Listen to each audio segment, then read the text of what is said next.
ავესტას ხალხში მოღვაწეობა და ზარათუშტრა. თუ აქვს მიდიას რამე შემხედლობა ჩვენს რეგიონთან 585 წელს ცნობილი ბრძოლა არის, რომელსაც თანდაერთო მზის დაბნელება. ბოლო შაჰის დროს ეს ისტორიები მნიშვნელოვანი ხდება, იმიტომ რომ ასეთი არის ომის მანქანა. კიროსის სპარსეთში ქალებს აქვს უფლებები. თუ სატრაპია არის ადმინისტრაციული ერთეული, ტოპარქია არის სამხედრო ერთეული. შეიძლება ვთქვათ, რომ აღალ კულტურას უყრის საფუძველს ის ირანის ტერიტორიაზე. Დავრძელობითი მოდელი პასული არის, კარგად ზრდიდნენ კიროსს. ზღვაში გაუკეთეს ჩასაფრება უკვე გამარჯვებულ სპარსელებს და ვისი მოსყიდვა სჭირდებათ? ყიდულობენ მათ. საქართველოს ისტორიაშიც ძალიან მნიშვნელოვანი მნიშვნელოვანი წყარო არის, ხო? რომაელებმა ვერ გაიგეს, როგორ უნდა ეომათ. შეაჯვარა, შეიძლება ითქვას, ბერძნული და სპარსული კულტურა ერთმანეთს. ორთოდოქსული ზოროასტრიზმი ამას ყველაფერს გმობს. რასაც ჩვენ ფარნავაზიანთა დინასტიას ვეძახი, საერთაშორისო ლიტერატურაშიც მიღებული არის, რომ ესენი შეიძლება იყვნენ არშაკიანები. ძალიან სწრაფად მოხდა და ადვილად ისლამიზაცია ამ რეგიონის.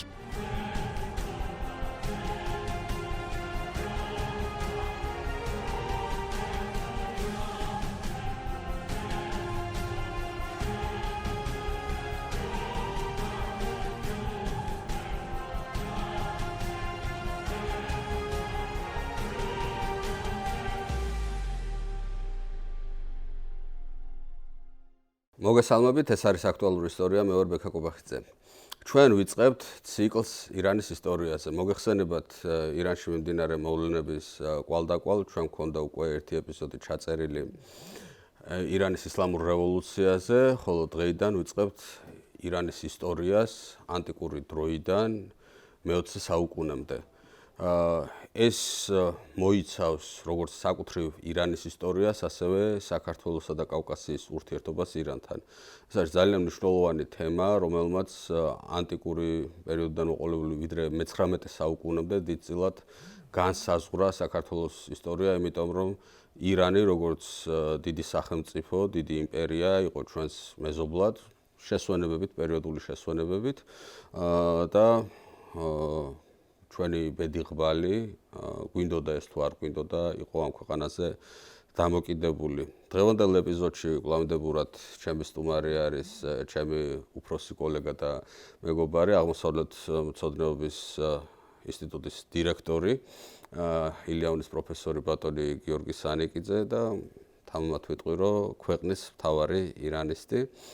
გთხოვთ, რომ გამოიწეროთ ჩვენი YouTube არხი მისმინე და დაგვეხმაროთ ამ ცოდნის გავრცელებაში, ამ დახმარებისთვის ასევე დიდ მადლობას ვუხდით ჩვენს მთავარ პარტნიორს წყალი მთის, რომლის გარეშეც გაგუჭირდებოდა ამ საქმის გაკეთება.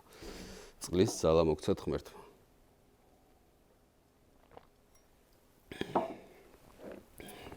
გიორგი, დავიწყოთ ახლა თავიდან, ანტიკური პერიოდიდან. ალბათ მიდიით, ხო, იმიტომ რომ ამ დროს ირანის ტერიტორიაზე იქმნება პირველი დიდი სახელმწიფო. ვინ არის ეს ხალხი? საერთოდ რა არის მიდია? ვინ არიან მიდიელები? რა გაერთიანება არის და მერე როგორ ფართოვდება ეს, მერე დაპირისპირება აქეთ დასავლეთის ფრონტზე? ცოტა წინა პერიოდსაც შევეხოთ ალბათ. ესე იგი, პირველი რაღაცა გაერთიანებასავით შეიძლება ელამი ჩავთვალოთ, სამხრეთში ეს არ არის ირანული მოდგმის ხალხი, დიდი ხნის მანძილზე მიიჩნეოდა, რომ სემიტები იყვნენ, მაგრამ დღეს ამაშიც იჭვი შეაქვთ, რატომ არის მნიშვნელოვანი უფრო ბერძნულ წყაროებში სუსიანად ხსენიებენ, სუსადან გამომდინარე, მაგრამ ერთ-ერთი მათი ცენტრი იყო ანშანი, რომელმაც შემდეგ უკვე სუსა ეს ქალაქი. კი. აი ანშანიდან შემდეგ უკვე აქემენიანების აღზევება იწყება. ინდოევროპელი ხალხების გაყოფა, ინდოირანელების შემოსვლა, პირველი ჯგუფი არის მითანელები, რომლებიც ჩრდილოეთ სირიაში გაჩერდნენ, ასე ვთქვათ, მაგრამ მცირე ჯგუფია როგორც ჩანს და საკუთრივ ირანელები, რომლებიც განსახლდნენ დღევანდელი ირანის ტერიტორიაზე და ირანი, ასე ვთქვათ, შუამდინარეთიდან ცოტა განსხვავებული ვითარება, ხო, აქ წყლის პრობლემა ამ ქვეყანაში სერიოზული არის და დასაწყისიდანვე ჩანს ესეთი ტექნოლოგიური მიღწევა, რომელიც შემდეგ იხვეწება, განსაკუთრებით სასანიანების დროს, ყანათების სისტემა, ეგრეთ წოდებული მთის წყაროების გამოყვანა ნიადაგის მიწის ქვეშ. Eman დიცილად განაპირობა ის, რომ ირანი დასახლებული, ვერ ვიტყვი რომ ჭიდო დასახლებული მთელი ქვეყანა, მაგრამ ასე ვთქვათ, ეს მოსახლეობა, მკვიდრი მოსახლეობა გაჩნდა, ასე რომ ვთქვათ. რაც შეეხება მიდიელებს, რომლებსაც გასირული წყაროები მადას სახელით მოიხსენიებენ, ეს იყო მომთაბარე ტომები, რომლებიც ძირითადად, ასე ვთქვათ, სამხრეთ კასპიის პირეთში, ცოტა ფართო არეალში ალბათ მომთაბარეობდნენ და ორი მახასიათებელია, ჯერ კიდევ ცალკეულ ტომებად არსებულ ამ ხალხს ჰქონდა ერთი, რომ ძალიან კარგი ცხენები ჰყავდათ მათ, ასირიელები, ასე ვთქვათ, დახარბებულები იყვნენ ამ ცხენებზე და მეორე მეტალურგია რკინის წარმოება ასევე ძალიან მნიშვნელოვანი იყო. გამუდმებული შემოსევები ასირიელებისა, რამაც საბოლოო ჯამში რაღაცა ესეთი ტომები თითქოს დაღლილები არიან უკვე, ამითი და რაღაცნაირად გადაწყვიტეს გაერთიანება. ეს არ არის რაღაცა სახელმწიფოზე ლაპარაკი, თუმცა ის ჩანასახი, რაც მიდიელებმა შექმნეს ირანული მოდგმის ხალხმა, ეს ძალიან მნიშვნელოვანია, იმიტომ რომ რაღაცა ესტაფეტასავით საფუძველი გახდა შემდეგ იმ პრაქტიკულად ალბათ მოწყობის თვალსაზრისით პირველი მსოფლიო იმპერიისა, რასაც ახლო აღმოსავლეთში ახლა სირია და ბაბილონი და განსხვავებული შეიძლება იყოს აი ამ თვალსაზრისით ეს გახდა, მაგრამ აქვე კიდევ ერთი მომენტი უნდა ვახსენოთ, ძალიან ბევრი რაღაცა ჩვენ არ ვიცით. და თვითონ აი გამოკვლევებიც ვნახოთ, ხშირად იმდენად უთიერთსაწინააღმდეგო ინფორმაცია არის, რომ რაღაცა საერთო სურათის შექმნა ჭირს, მაგრამ ალბათ უნდა დავეყრდნოთ იმას, რაც უეჭველი არის ნამდვილად. ეს არის, ასირიული წყაროები არის, არქეოლოგია არის და უფრო მოგვიანებით უკვე ჰეროდოტეს ინფორმაცია, რომელმაც ახლა ჰეროდოტე ხშირად აჭარბებს და დაინახეს, რომ მედეა ჩავიდაო მათთანო და ამიტომ გახდნენ მიდიელები, მაგალითად, ხო? და ახლა ჰეროდოტე ისტორიის მამაა და პირველი ისტორიკოსია, მაგრამ რაც უფრო და ბევრი რეალური ცნობა აქვს ძალიან, მაგრამ რაც უფრო და ის ბერძენია და რაც უფრო შორს არის საბერძნეთიდან ტერიტორია, რომელსაც აღწერს, მით უფრო მეტი ზღაპარი არის შიგნით და რაც უფრო დროში განსხვავდება ის პერიოდი, რასაც აღწერს, მით უფრო მეტი არარეალური ინფორმაცია აბუნებია. სანამ მიდიელებს დავუბრუნდები, კიდევ ერთ მომენტს გავუსვამ ხას მიდიელების ოდნავ აღმოსავლეთით კიდევ ერთი ირანული ხალხი ცხოვრობდა, სახელი არ აქვს. უწოდებთ ავესტას ხალხს.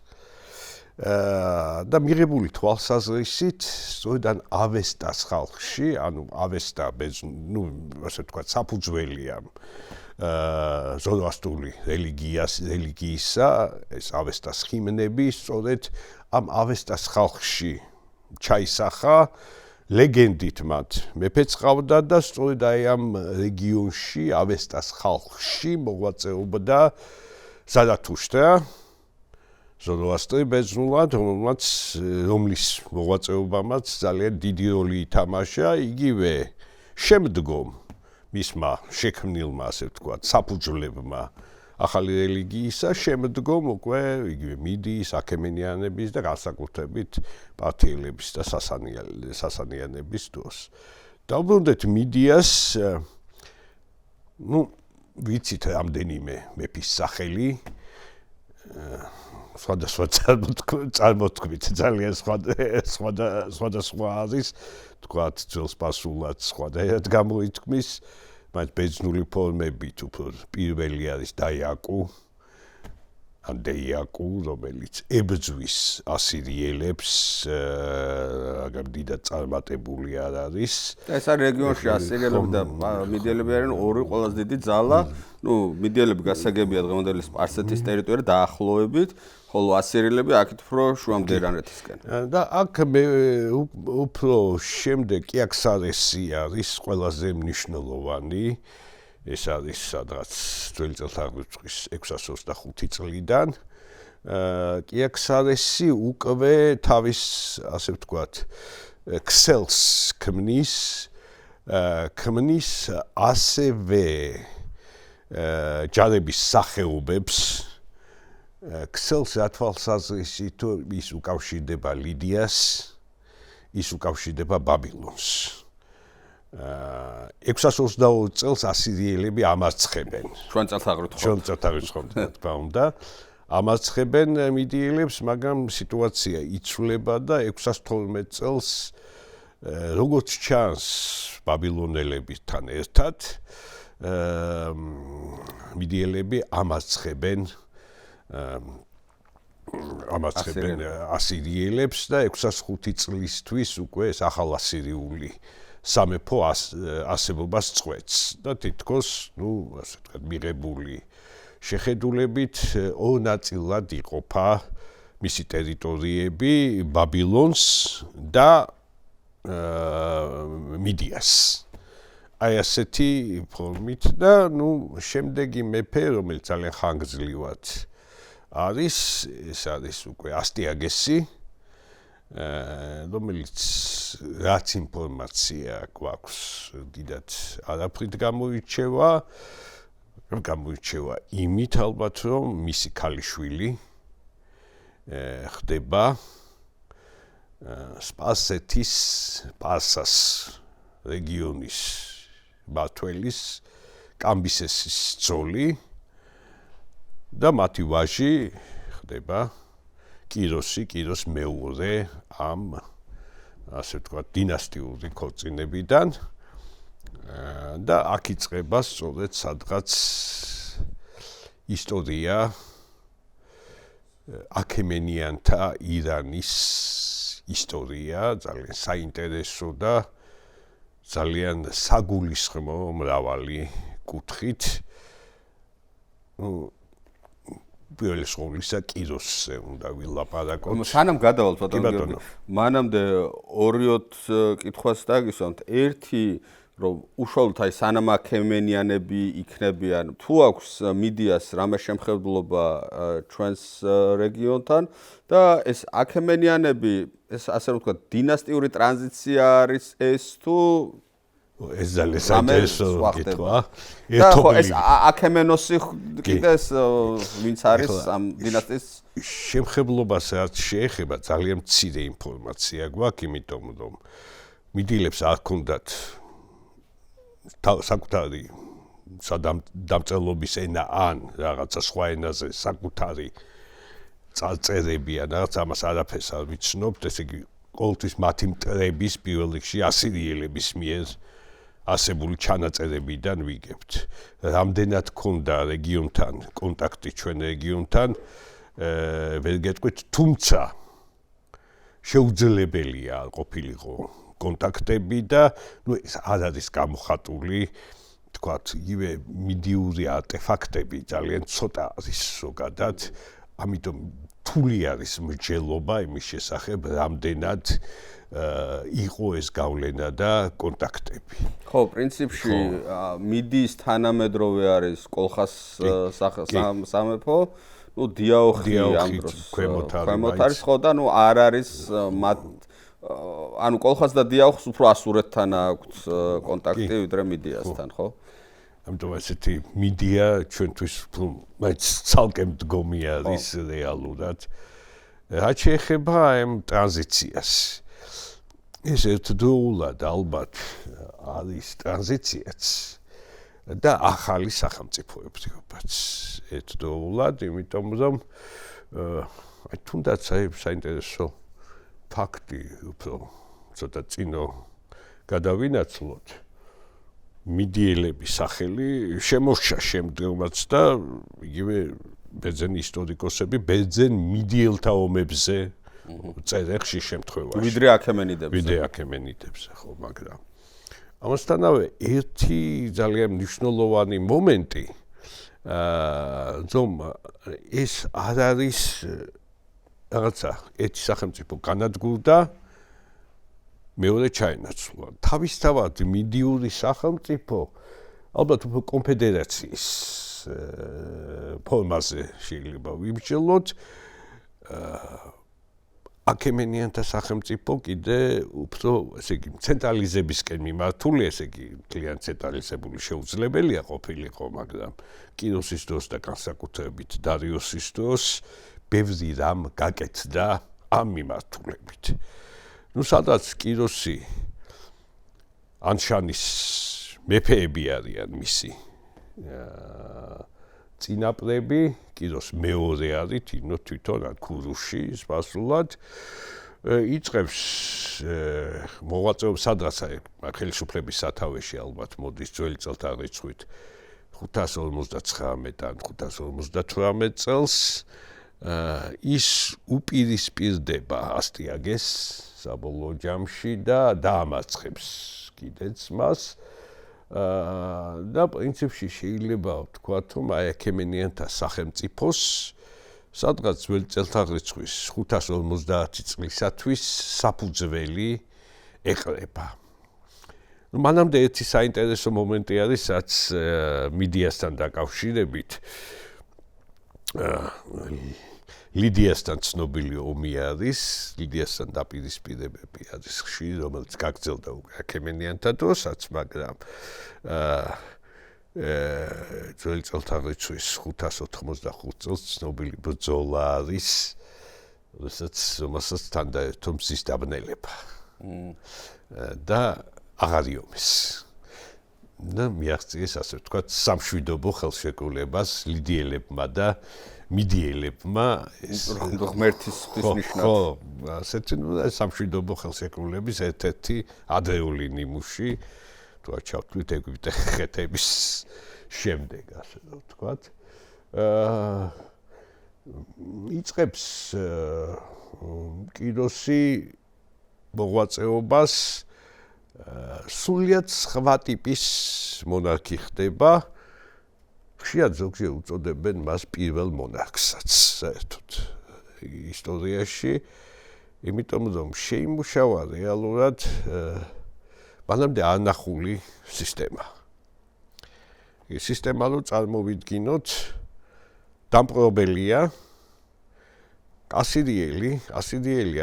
ასირია არის ომის მანქანა. მოვდივარ, ვანადგურებ, ვანგრევ, ვხოცავ, ვინც გადარჩა ტყვედ მიმყავს. იავარქმნილი არის ის ადგილი. კიროსი სხვანაირად აზროვნებს აბსოლუტურად. ვიპყრობ, რატო უნდა გავანადგურო? მოდი, დავიცავ და შემოსავალს მივიღებ აქედან. ძალიან მარტივი სქემა შეიმუშავა და ლიდია დაამარცხა კრიზისი, როგორ ვთქვათ, ცნობილი ისტორიაც და შემდეგი არის ბაბილონი. 529 წელი უბრძოლველად შედის ბაბილონში. ნაბონიდასი არის მაშინ ბაბილონის მეფე, რომელიც არ არის პოპულარული, განსაკუთრებით აი მარდუქის ქურუმები, თავად ერთის ქურუმები მას ემტერებიან და შედის და აი აქ ხდება ძალიან საინტერესო მომენტი, რომ აი თავის პოლიტიკას ამჟღავნებს როგორ. ყველა თავის ადგილას თქვენი ღმერთები გყავდეთ, თქვენი სამართალი, ანუ რელიგიიდან გამომდინარე სამართალი გქონდეთ, მე არავის არაფერს გაიძულებთ, იყავით კარგად და რაც თავადია ეს ბაბილონური ტყვეობიდან განთავისუფლება. რომ ებრაელებს აბრუნებს სამშობლოში ან ბაბილონური ტყვეობიდან და აცეთ უცხოელ მონარქს და ზოგადად უცხოელს და ებრაელთა უმეტესობასაც არ მიეგება ბიბლიაში ისეთი პატივი, როგორც კიროს. ეს მერე ბოდიში შეგაწყვეტინებთ, ეს მერე უკვე ბოლო შაჰის დროს ეს ისტორიები მნიშვნელოვანი ხდება, იმიტომ რომ თუ დღეს უკვე ისლამური რეჟიმის პირობებში ჩვენ გვაქვს ირანის პოლიტიკა, რომ ისრაელი არ უნდა არსებობდეს და შეუძლებელია მისი არსებობა და პლუს ამას ქალთა უფლებები, რომ იქ ქალის უფლებები აბსოლუტურ მინიმუმზეა, იურიდიულად რომ ვთქვათ, ხო, არა ფაქტობრივად. აი კიროსის დროს, ეს კიროსი არის გამათავისუფლებელი ებრაელების და პლუს როგორც ვიცი და შემისწორეთ უცდებით, კიროსის სპარსეთში ქალებს აქვთ, თვითონ აქემენიდურ სპარსეთში ქალებს აქვთ უფლებები. ხო, მათ შორის საკუთრების უფლება, რაც არ არის ჩვეულებრივი ამბავი. ეს საბერძნეთშიც კი არა აქვთ ქალებს, ან დემოკრატიულ საბერძნეთში არა აქვთ, რაც აქვთ იმაში, რა ქვია, კიროსის, ანუ აქემენიდურ სპარსეთში. იცით როგორ არის პრინციპში ეს მიღებული თვალსაზრისია, რომ უფლებრივი თანასწორობა შეიძლება არ არის ქალებსა და მამაკაცებს შორის, მაგრამ სამეფო ოჯახის ქალები და დიდგვაროვანი ქალები ჩანს. სხვებზე ჩვენ არა გვაქვს ინფორმაცია, ჩანს რომ აქტიურები არიან და სახლის გარეთაც მოღვაწეობენ. ანუ ჩაკეტილ სივრცეში არ არიან, ჩაკეტილ სივრცეში არ არიან ეს ქალები. ეს მნიშვნელოვანი ფაქტორია, მაგრამ კიდევ ერთ ალბათ მნიშვნელოვან საკითხს უნდა დავუბრუნდეთ, რელიგიის საკითხს ამ პერიოდში. პრინციპში ეს არის ზოროასტრიზმი არის, ასე ვთქვათ. რო აუხსნათ რა რელიგია? ზოროასტრიზმი არის, პრინციპში ამ ზარათუშტრასგან მომდინარე იდეა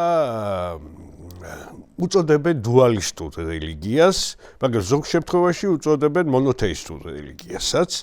ანუ სამყარო არის დაფუძნებული კეთილის და ბოროტის, წყუდიადისა და ნათელის მუდმივ ბრძოლაზე. ეს არ არის აქემენიანების იდეა მარტო, როგორც გითხრათ, აი ავესტას ხალხისგან ამ ჰიმნებიდან გათემი ეწოდება ამ ხმებს, იქიდან მოდის და აქ ღმერთი არის, მთავარი ღმერთი ახურა, ხან ახურას უწოდებენ, ხან მაზდაზე, ბოლოს შეთანხმდნენ ახურა მაზდაზე. და ესეც მაზდიანობა ხო აქედან მოდის, მაზდადან. მაზდიანობა აქედან მოდის, სხვათა შორის ამჯობინებენ, რომ მაზდიანობა უწოდონ უფრო სასანიანთა პერიოდის ზოროასტრიზმს, რადგან ჩვენ მივადგებით უკვე ხო სახელმწიფო რელიგია ხდება. პირველად ისტორიაში რეალურად სახელმწიფო რელიგიის სახეს იღებს. ოდნავ ადრე ვიდრე ქრისტიანობა, ვთქვათ, ხო, ესეც შემოვიდა, მაგრამ ბოროტისა და კეთილის მუდმივი ბრძოლა. მაგრამ აქ სხვა რაღაცებიც არის საინტერესო, იმიტომ რომ რაღაც იდეები, რაც კონცეფციები, რაც ზოროასტრიზმს ახასიათებს, ბიბლიაშიც იჭრება. ვთქვათ, მხსნელის მესიის იდეა. სწორედ აი ბაბილონური ტყვეობის შემდეგ ჩნდება და ეს ზოროასტრიზმისთვის დამახასიათებელი იყო. სამოთხის იდეა ძალიან საინტერესო არის და ეხლა ასე ვთქვათ სიტყვების თავგადასავალსაც მივადგეთ. Paradise, ხო. პირდოუსი. ჯერ ლათინურში შევიდა სპარსულიდან და მერე ლათინურიდან ინგლისურში. და პოეტი პირდოუსი, როგორც ესეც აი ფერდოუსის დაუბრუნდები, ეპიკური მომენტი, იგი მიდიელებიდან მომდინარეობს ეპიკური მომენტი, ესე ვთქვათ, რაც იკრებს ძალას, ასე ვთქვათ, და ივსება.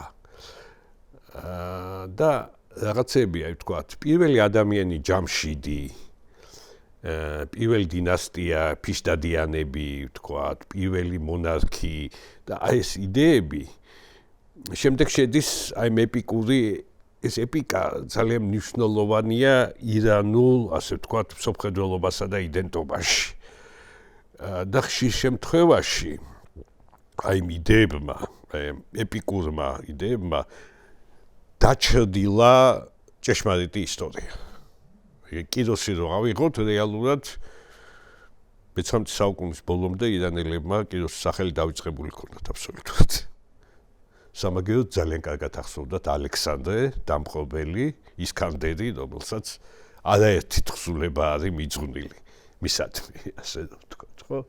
ეს საინტერესო მომენტია, მაგრამ დაუბრუნდები კიდოს კიდევ ერთი საინტერესო მომენტი აღშენებელიც არის ეს კაცი პასარგადი, ასეთ თავის დავარქვათ ასე საცერემონიო დედაქალაქივით რეზიდენციასავით არსებს პასარგადი საინტერესოა იმითი რომ ესეთ ბაღების გაშენება აი ეს პრინციპი ვთქვათ რასაც დღეს ხშირად უწოდებთ ინგლისურ ბაღს აი ეს პრინციპი არის გამოყენებული ამ პასარგადში და არქიტექტურული სტილების შერწყმა, რაღაც ადგილობრივიც, ბაბილონურიც, ახლო აღმოსავლური, ბერძნული ელემენტები და ასე შემდგომ. და ესეთი საინტერესო, ესეთი ის არის აღშენებლობის თვალსაზრისითაც ძალიან გამორჩეული მეფე არის. How კიდოსე რა შეიძლება? შეიძლება ვთქვათ, რომ აი მაღალ კულტურას უყრის საფუძველს ის ირანის ტერიტორიაზე. კი, შეიძლება ვთქვათ, ძალა აქვს მას და ძალა არის, აი ესეც შეიძლება ცოტა პათეტიურად არ გამომივიდეს, მაგრამ არა განადგურებაზე მიმართული, არამედ აღშენებლობაზე მიმართული. და მის დროს ხდება თვარსები პირველად, როდესაც მონარქი ცხადდება ღვთის შთამომავლად. ღვთის შთამომავლად, კი, ასეთი ისე ხო, აი ასეთი ეს ძალიან მნიშვნელოვანი იდეა არის ირანული მეფობის ინსტიტუტისა, რომელიც გაყვება ირანის ისტორიას. ან ღმერთის აჩრდილი, ან ესეთი ეს თეორია ძალიან მნიშვნელოვანია. ღმერთი არის სიკეთე და შესაბამისად მისი ნაყოფი ასე მონარქი აუცილებლად არის სიკეთე, რომელიც ცუც არ გააკეთებს, ასე რომ ვთქვათ. შემდეგი ალბათ ახლა მაინც საქართველოსთან მიმართებაშიც აქაც ძალიან მცირე გვაქვს ინფორმაცია. ქსენოფონი გვატყობინებს და ჰეროდოტესაც რაღაცა აქვსო. კოლხეთის სამხრეთი ნაწილი შედიოდა, ჩრდილოეთი ნაწილი რაღაც ხალხს იხდიდა. აღმოსავლეთ საქართველოში ვიც უფრო სამხრეთში ცხოვრობდნენ, ხალხს იხდიდნენ. უფრო ჩრდილოეთში მცხოვრები უფრო ნაკლებად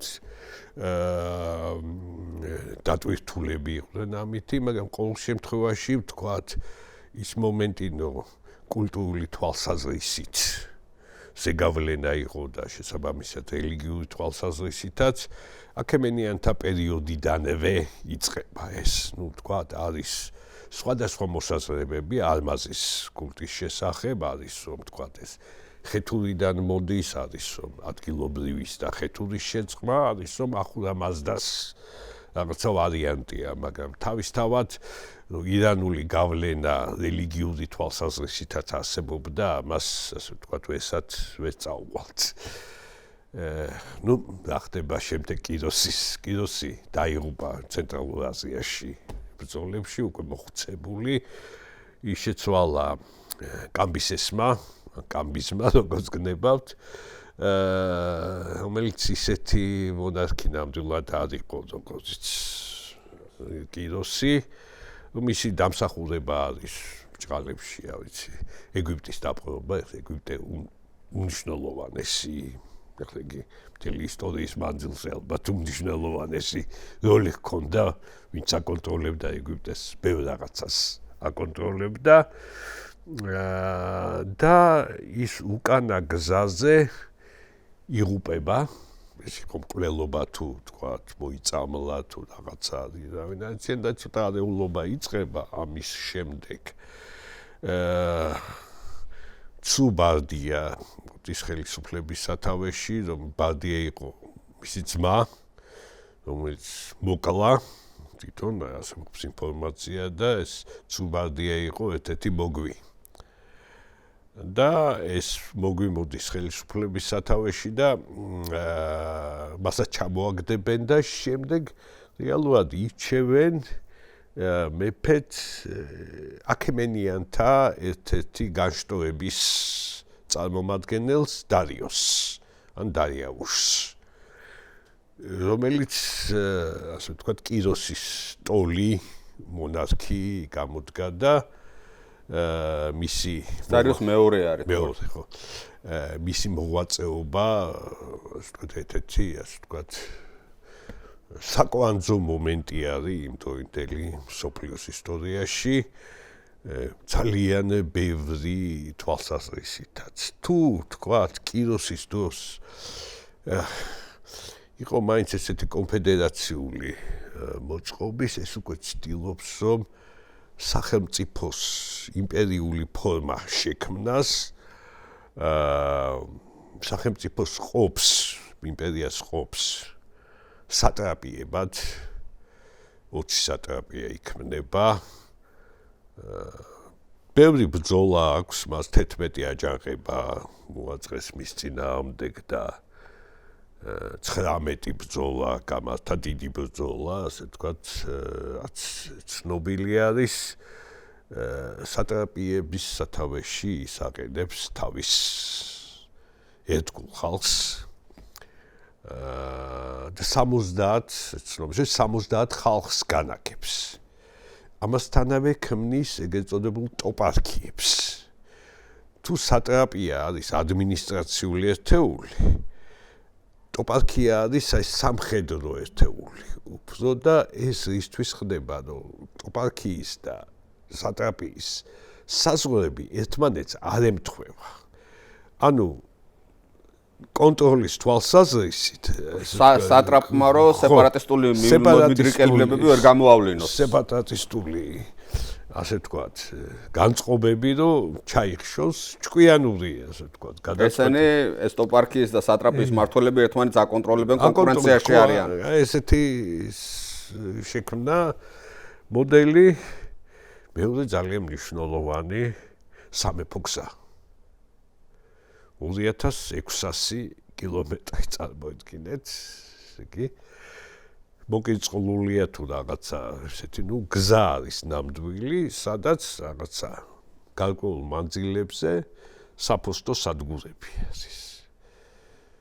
მიდის სუსადან სადამდე, მთელი დღევანდელი თურქეთის ტერიტორიის. სუსა ეს მთავარი ქალაქი, რომელიც არის დღევანდელ დასავლეთ ირანში. კი, რეალურად ესეთი ერთი სატახტო ქალაქი არ ქონიათ მათ ეკბატანა, რომელიც თავის დროზე დღევანდელი ჰამადანი, შეიძლება ბიბლიური ესთერი იქ არის დაკრძალული,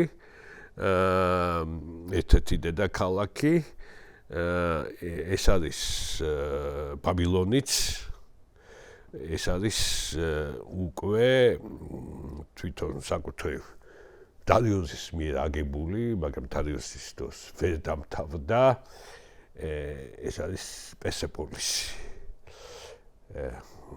დღესაც ესეთი ეპიკური მომენტი არის საინტერესო, რომ ახლა ძველ სპარსულად პარსას ეძახდნენ, მაგრამ უფრო მიღებულია დღეს ირანში თახტე ჯამშიდს ეძახიან, პირველი ადამიანის ტახტს. თახტე ჯამშიდს. პერსეპოლისი ბერძნული სახელწოდება არის. ბერძნული სახელწოდება არის. მართლაც ესეთი მქონდა ბედნიერება მენახა, ეს წარმოუდგენელი რაღაცა არის მასშტაბური ანუ შეიგრძნობ იმ არქემენეთა იმპერიის მასშტაბსაც და ძალასაც. სიდიდესთან ესე იგი რაღაც ეს პლატფორმა არის გაკეთებული უზარმაზარი და პლატფორმაზე არის გაშენებული მთელი სივრცე, რომელიც დანგრეულია ეს ალექსანდრეს დროს მოხდა მისი დანგრევა, მიზეზს ახასიათებთ ამბობენ, მივადგები მაგასაც ალბათ საინტერესო ამბები არის ამასთან დაკავშირებული და რაღაცა დარბაზი, სამეფო დარბაზი ასვეტიანი და წარმოუდგენლად ლამაზი არის ეს ყველაფერი და პლუს კიდე იქვე არის კლდეები არის, აი იმ კლდეებზე არის უკვე სამარხები. ქსერქსეს სამარხი არის, დარიოსის სამარხი არის, კლდეებში შეგიძლია ახვიდე ესეთი თული არის, თუ თქვათ კიროსის სამარხი ფასარგადიდანაც თუ ისე შორს არის და ცალკე დგას, ასე თქვათ ისეთი როგორ გითხრათ, თუ ისე გრანდიოზული არის, ნამდვილად მოკრძალებული არის, მაგრამ ისეთი კოხტა არის ძალიან. ეს უკვე კლდეებში გამოკვეთილი არის, კლდის კულტიც, ასე ვთქვათ, მნიშვნელოვანი არის ამ შემთხვევაში. ამას აკეთებს და ესეც საინტერესო კიდევ აი ეგ ჩვენ სწორედ ბარელიეფები გვაქვს. ძღვენის მიმართმევთა პროცესიები. მათ შორის გამოთვლით არის, რომ ერთ-ერთი არის კოლხი. კოლხი, რომელსაც მიაქვს ძღვენი დარიოსთან. თუმცა დარიოსის დროს მისი დამთავრება ვერ მოხერხდა. პერსეპოლისის დამთავრება ვერ მოხერხდა. ეს გამოწვეული იყო უკვე ისე ორი სამყარო ხდება ახლა ერთმანეთს, ბერძნული სამყარო და სპარსული სამყარო. შეხედვა ადრეც იყო, მაგრამ დღევანდელი თურქეთის ტერიტორია იონიას მაგალითად აკონტროლებენ სპარსელები. ბევრი პრობლემა იქ არა აქვთ ამ ბერძნებთან, მაგრამ თვითონ დღევანდელი საბერძნეთი რო ავიღოთ, იქ ასე ვთქვათ, ყველაზე პირველი დიდი მოწინააღმდეგე ვინც ჩდება სპარტა და მას მერე შეუერთდება ათენი. და დარიოსი გაილაშქრებს მათ წინააღმდეგ და მარათონის ბრძოლაში 490 წელს ბერძნები უმნიშვნელოვანეს გამარჯვებას მოიპოვებენ, თავიანთთვის უმნიშვნელოვანეს გამარჯვებას. შესაძლოა ეს ათთვის ძიმე მარცხად იქნა აღქმული სპარსელების მხრიდან, ხა პარალელო გავავლოთ ლეპანტოს ბრძოლაში, ახლა მთელი ევროპა ზეიმობდა ხო და რაღაცა მოხდა ოსმალური დიდი არაფერიო, აი ესეთი შეიძლება, მაგრამ დარიოსმა ამ შემთხვევაში შეწყვიტა, ასე ვთქვათ, ბერძნულ საკითხზე კონცენტრირება აღარ მოახდინა, რადგან ეგვიპტეში უფრო მეტი პრობლემები შეექმნა და ის მალე გადაიცვალა კიდეც 486 წელს ძველი წელთაღრიცხვით და ის შეცვალა ქსერქსემ, რომელიც კარგად არის ცნობილი იმ თვალსაზრისით, რომ მას მოუხდა სწორედ ბერძნებთან დაპირისპირება. ეხლა ჩვენ ნარატიული წყაროები რეალურად სპარსული არ აქვს. გვაქვს წარწერები, დარიოსის წარწერები, თქვათ ბეხისტურის და ასე შემდეგ. უფრო ვიღებთ ინფორმაციას მათი მოწინააღმდეგეებიდან. ანუ ბერძნებიდან ვიღებთ. რატო არ შემორჩა ეს სპარსული წყარო? იმიტომ რომ დამწერლობა აქვს. დამწერლობა აქვს, ჩაწერის სისტემა არის, რომელსაც ესე იგი ძველს საწერები რო არის კლდეზე, ვთქვათ, იქ აქადურიც გამოიყენება, ძველ სპარსულიც გამოიყენება, ელამურიც, რომელიც შემორჩენილია. არამეული არის ამ დროს უკვე. არამეული უკვე თანდათან შემოდის სადღაცა. არამეული დიალექტები ბევრი არის უკვე და შემდეგ გაბატონებული ხდება და უკვე აქემენიანთა იმის ენადაც იქცევა, რა ქვია. ქართლისაც. ბიუროკრატიის ენა არის არამეული, ხო? ისეთი იბერიის უბრალოდ. იბერიის ხო ძალიან ეს არამეული ისეთი მნიშვნელოვანი რაღაცა არის. ერთ-ერთი თეორია არის, არასწორი თეორიაც, თქვათ, უკვე აი თქვათ, არაბები რო შემოდიან ახლო აღმოსავლეთში ადვილად მოხდა გაარაბება ხალხებისა, ვინც ამ არამეულზე საუბრობდა, იმიტომ რომ რაღაცნაირად მონათესავე ენა იყო, მაგრამ ნუ მაინც ამ თეორიას არ ემხრობიან დღეს. ყოველ შემთხვევაში, ასე ვთქვათ, ვიცით მათ შესახებ უფრო ბერძნებისგან. აქაც არის ერთი საინტერესო მომენტი, რომ მტერია, მაგრამ აი ბერძნულ ლიტერატურაშიც აი გემხარდა ვთქვათ, ესქილესთან მაგალითად გარკვეული პატივი მიეგებათ მათ. აი ესქილეს აქვს სპარსელები, ცნობილი ტრაგედია აქვს და რაღაცა პატივისცემის გამოხატვა მათი ვთქვათ ასეთ სიმამაცის მიმართ და ასე შემდეგ, ნუ იგივე ვთქვათ კიროპედია რო ავიღოთ, უკვე ქსენოფონის კიროსის აღზრდა. ნუ ესე იგი მოდელი რაღაც აღზრდობითი მოდელი სპარსული არის, რადგან ზრდიდნენ კიროსს. სხვაშორის ეს შემდეგ ეს ფორმა ამზდელობისა უკვე ისლამურ ხანაში ძალიან საინტერესო დაისახა თხზულებების რიგი არის ეგრეთ წოდებული უფლისწულთა სარკეები აღზრდის შესახებ და იქ უკვე მივიწყებული აქემენიანები, მაგრამ იქ სასანიანებზე არის ასე ვთქვათ მთელი აქცენტი გაკეთებული და ეხლა ქსერქსეს ლაშქრობები და წარუმატებელი ლაშქრობები, ვთქვათ, თერმოპილე, შემდეგ ათენის აღება და გადაწვა, შემდეგ მისი თავასაზრელი მადონიუსი მაცხდება და მე კვდება სალამინი და პლატეა და შემდეგ მიკალი. და 479 წლისთვის უკან ბრუნდებიან უკვე სპარსელები. თუმცა აქაც გვაქვს უფრო ბერძნული კუთხით ეს ყველაფერი დანახული. ნუ ეს სხვა თუ არაფერი, მაგალითად ეს ცნობილი თეროდოტეს ის რომ ქსერქსე წამოვიდა 5 მილიონი იყო მთელ ლაშქარში მთლიანად. იმდროინდელი ასე თუ ლოგისტიკური უზრუნველყოფიდან გამომდინარე იმდროინდელი რა დღესაც შეუძლებელია 5 მილიონი ლაშქარი. სუსაში ჰელესპონსო მიადგებოდა ავანგარდი, სუსაში იდგებოდა არიერგარდი. ესე იგი არ ვიცითებები რაღაცა.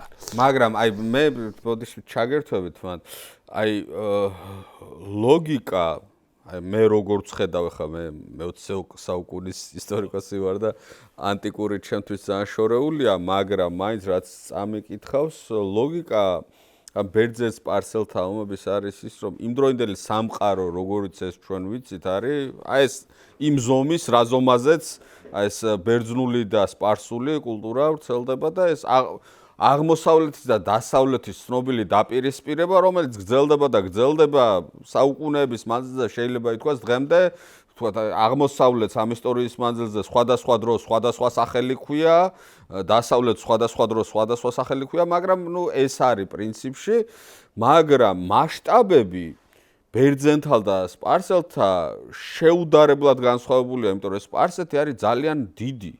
და ეს საბერძნეთი, ახლა ჩვენ საბერძნეთს ვამბობთ, მაგრამ ის პოლისები, ქალაქები, ბერძნული ქალაქები, რომლებიც არის ცალ-ცალკე, ანუ არაფერი ვალდებულება არ აქვს, მაგალითად სპარტას რომ ათენთან ერთად იომოს, ან მით უმეტეს მაკედონია საერთოდ სხვა თემა არის და ბერძნებად საერთოდ არ თვლიან იმათ.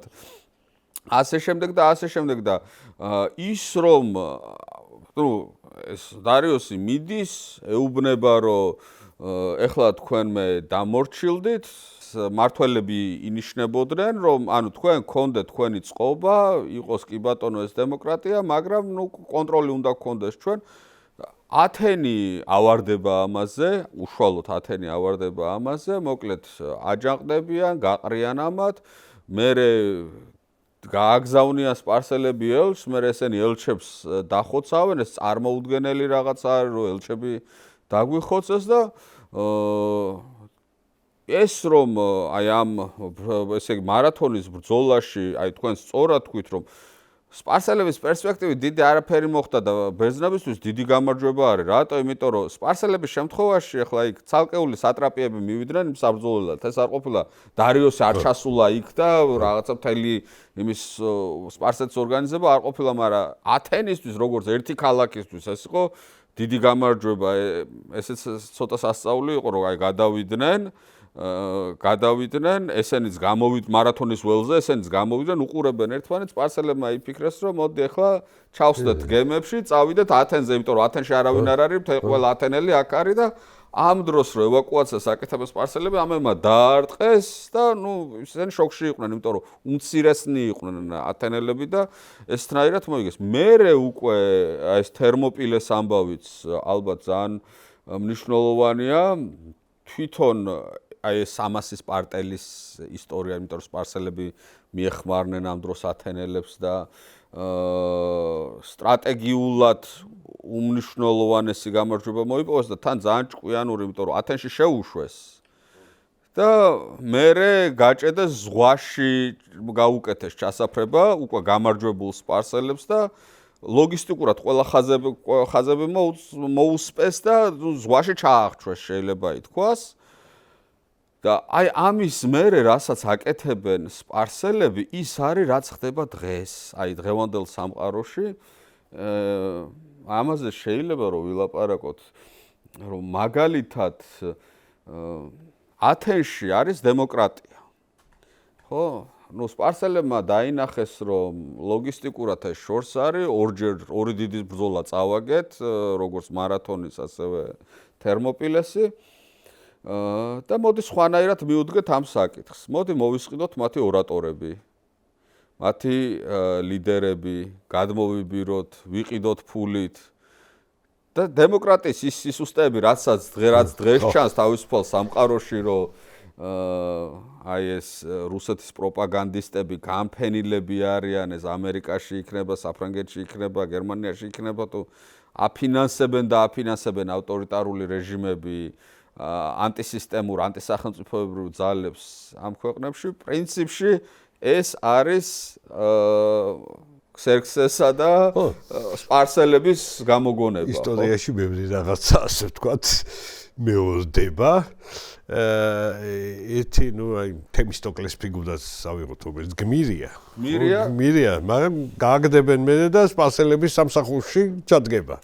ხო, ეს თემისტოკლემ გამარჯვების შემოქმედი თავარსარდალი აი ამ თერმოპილეს ბრძოლაში, რომელსაც მთელი სტრატეგია დაგეგმა, მერე კორუფციაში დაადანაშაულეს და გააგდეს ათენიდან და სპარსელებმა მოდი შენ ჩვენთანო და ეს განაწყენებული გაბრაზებული კაცი ჩაიყენეს თავის სამსახურში. მისი ხსენება იყო აკრძალული, სანამ მე პერიკლემ შეცვალა რაღაცები, მაგრამ კიდევ ერთი მომენტი არის, მაინც შეიძლება ითქვას, რომ ეს არის ჯერ ბიპოლარული სამყარო. ეს არის აღქმა, ნუ ბერძნული, თავისუფალი ბერძნები აღმოსავლური დესპოტიზმის წინააღმდეგ. მაინც ისეთი ცოტა პრიმიტიული სქემა არის ალბათ ესეც, იმიტომ რომ რამდენად თავისუფლებაზეა ლაპარაკი, როდესაც მონობის ინსტიტუტი დიდწილად განაპირობებს აი ამ არსებობას და ვთქვათ, ქალების სახელმწიფოების იმ სამყაროში მონობა ასე არ არის. არის მონობა, მაგრამ ძალიან მცირე მასშტაბით. ამასთან შედარებით. რა თქმა უნდა, დესპოტი არის ის და ერთპიროვნული მმართველი არის. ბერძნებში სხვანაირად არის. სხვა არიან ბერძნები, მაგრამ შემდეგი რაც ისტორია აი ურთიერთობებში არის, წააგეს, დამარცხდნენ სპარსელები, მაგრამ შემდეგ ძალიან კარგადაც ერევიან ბერძნული ქალაქების ცხოვრებაში. პელოპონესის ომის თვალსაზრისით, როცა ვისი მოსყიდვა სჭირდებათ ყიდულობენ მათ და ასე შემდეგ ასუსტებენ ერთმანეთს ხელს არ უწყობენ როგორმე შეიქმნას რაღაცა ერთიანობა. ამას აკეთებენ ჭკვიანური მოსყიდვის პოლიტიკის შედეგად პრინციპში, თქვათ, კიროსის, ისა დარიოსის შემდეგ პრინციპში სუსტდება უკვე ეს ასე ვთქვათ, წევალი გადასულია ამ იმპერიის არსებობისა, ბევრი თქვათ, ესეთი საეჭვო ფიგურა ჩნდება შაჰ-შაჰების მეფეების ადგილზე. აქაც ერთი საინტერესო კიდევ აი ეს ხელისუფლების საკითხს კლანი ან საგვარეულო პირველი ალბათ ესაა ეს აქემენიდები შემდეგი სპარსელი ამ იმპერიული ასე ვთქვათ მოწყობილ შემდეგი უკვე ირანელი შემდეგ უკვე არაირანელი აი მათი გაერთიანება ყველაფერში სათავეში არის კლანი თქვათ აი ესეთი ის ну იქ არის ну ატაქსერქსე მეორე შედარებით ძლიერი რომელიც დიდხანს არის მაგრამ მას აუჯანყდა საკუთარი ძმა კიროსი და კიროსის დამხმარე იყო აი ეს ქსენოფონის რაზმი ქსენოფონტესი ან ქსენოფონის როგორ გამოიწქმის და ეს ანაბასისი ცნობილი რომელიც მიუთითებს რას რომ ბერძნები ძალიან ფასობენ როგორც მეომრები თუ თქვათ აი დარიოსის დროს ქსესეს დროს არის ეს 10,000 უკვდავი შემდეგ თანდათანობით ეს ბერძნული ელემენტი ძალიან ძლიერად შემოდის იგივე ეს დაქირავებული. ხო, მაყურებელს რო უთხრათ ეს 10,000 უკვდავი არის ელიტური ჯარი სპარსეთის იმპერიაში, აქემენიდთა იმპერიაში და ამ ქსენოფონზე და ანაბასისაც რო ვთქვათ ორიოთ სიტყვა, ეს არის თვითონ შიდა დაპირისპირება არის სპარსეთში. კიროსსა და ატაქსერქსე მეორეს და ქირაობენ ამ 10,000 დაახლოებით 10,000 ალბათ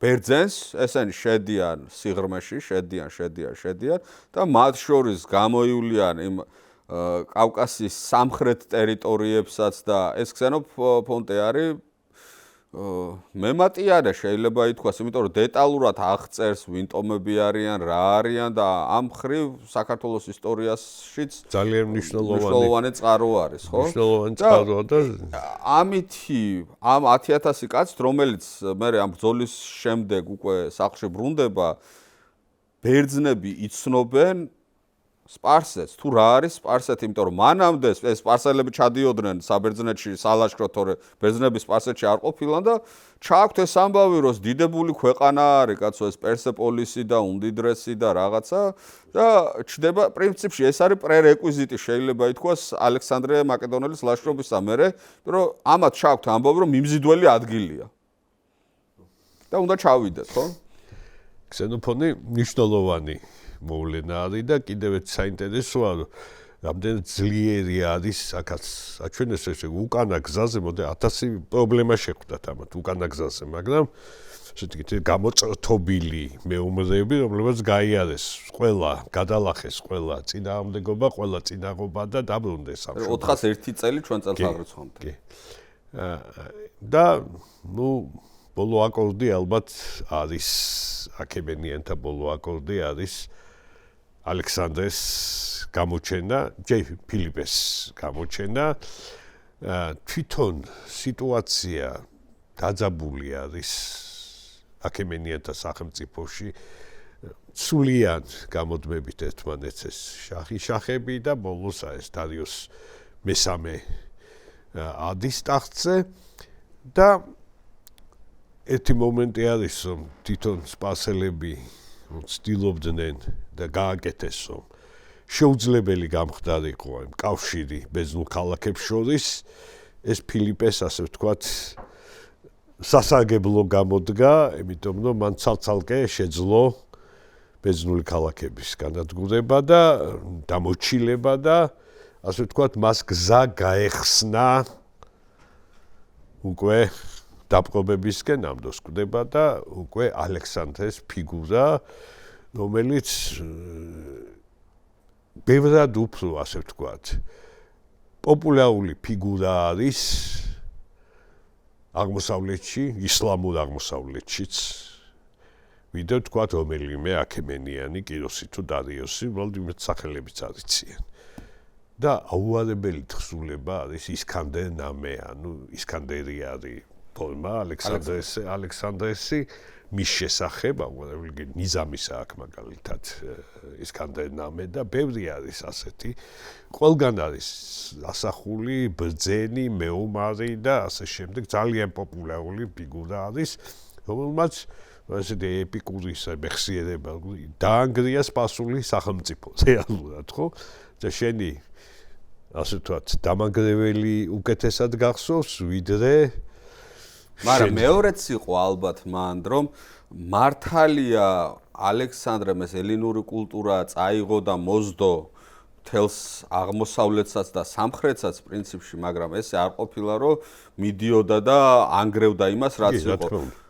ალექსანდრემ ბევრწილად აითვისა ის ადგილობრივი კულტურები, რაც იყო და შეაჯვარა, შეიძლება ითქვას, ბერძნული და სპარსული კულტურა ერთმანეთს.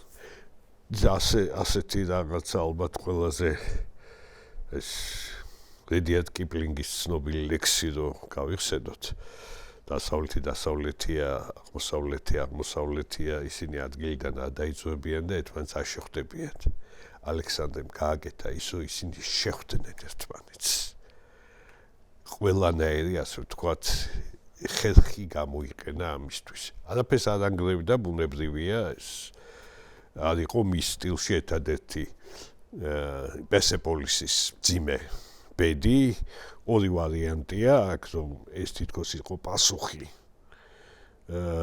ათენის დანგრევისა, სპარსელების მიერ პასუხი ათენის დანგრევაზე, ან მეორე ვარიანტი შემთხვევით მოხდა ეს ტაის ათენელი ცნობილი მოცეკვავე ქალმა რაღაცა ჭიაღდადი გაისროლა და ღამე ღრეობის დროს გადაიწვა იქ ყველაფერი. არ ვიცით ამის შესახებ, ხო არაფერი. ყოველ შემთხვევაში იდეა, ალექსანდრეს იდეა არის, რომ ეს ორი სამყარო ერთიანი უნდა იყოს. ის იღებს აღმოსავლურ ტრადიციებს. ის თავს აქემენიანების შთაომავლად აცხადებს. ის დარიოს ასე ვთქვათ, პატივს მიაგებს და მის კვლელებს ჯის.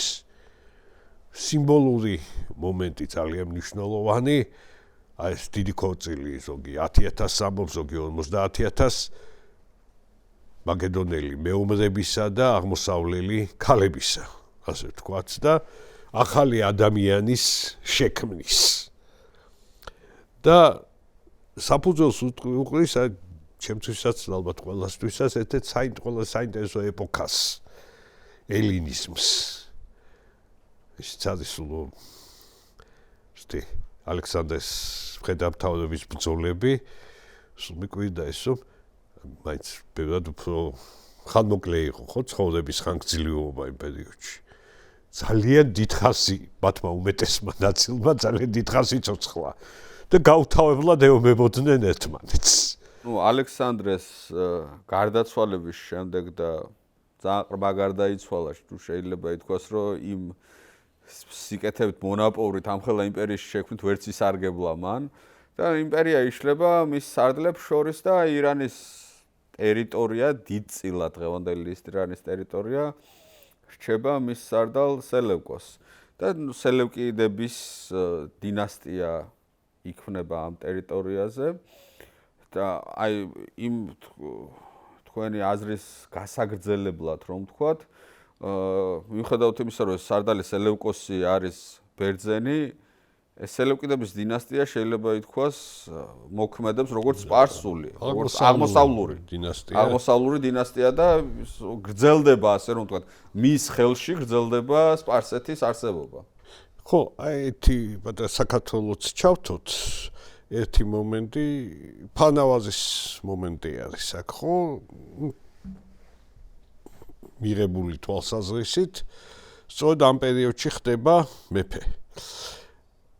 და აი აქ რამდენი ხნის წინ იწერება თქვათ ქართლის ცხოვრება და რაოდენ დიდი პერიოდია და რა უნდა ვიცოდეთ ამის შესახებ ძალიან რთული არის ამაზე მსჯელობა რა ხდებოდა ხო დედა ყავს სპასელი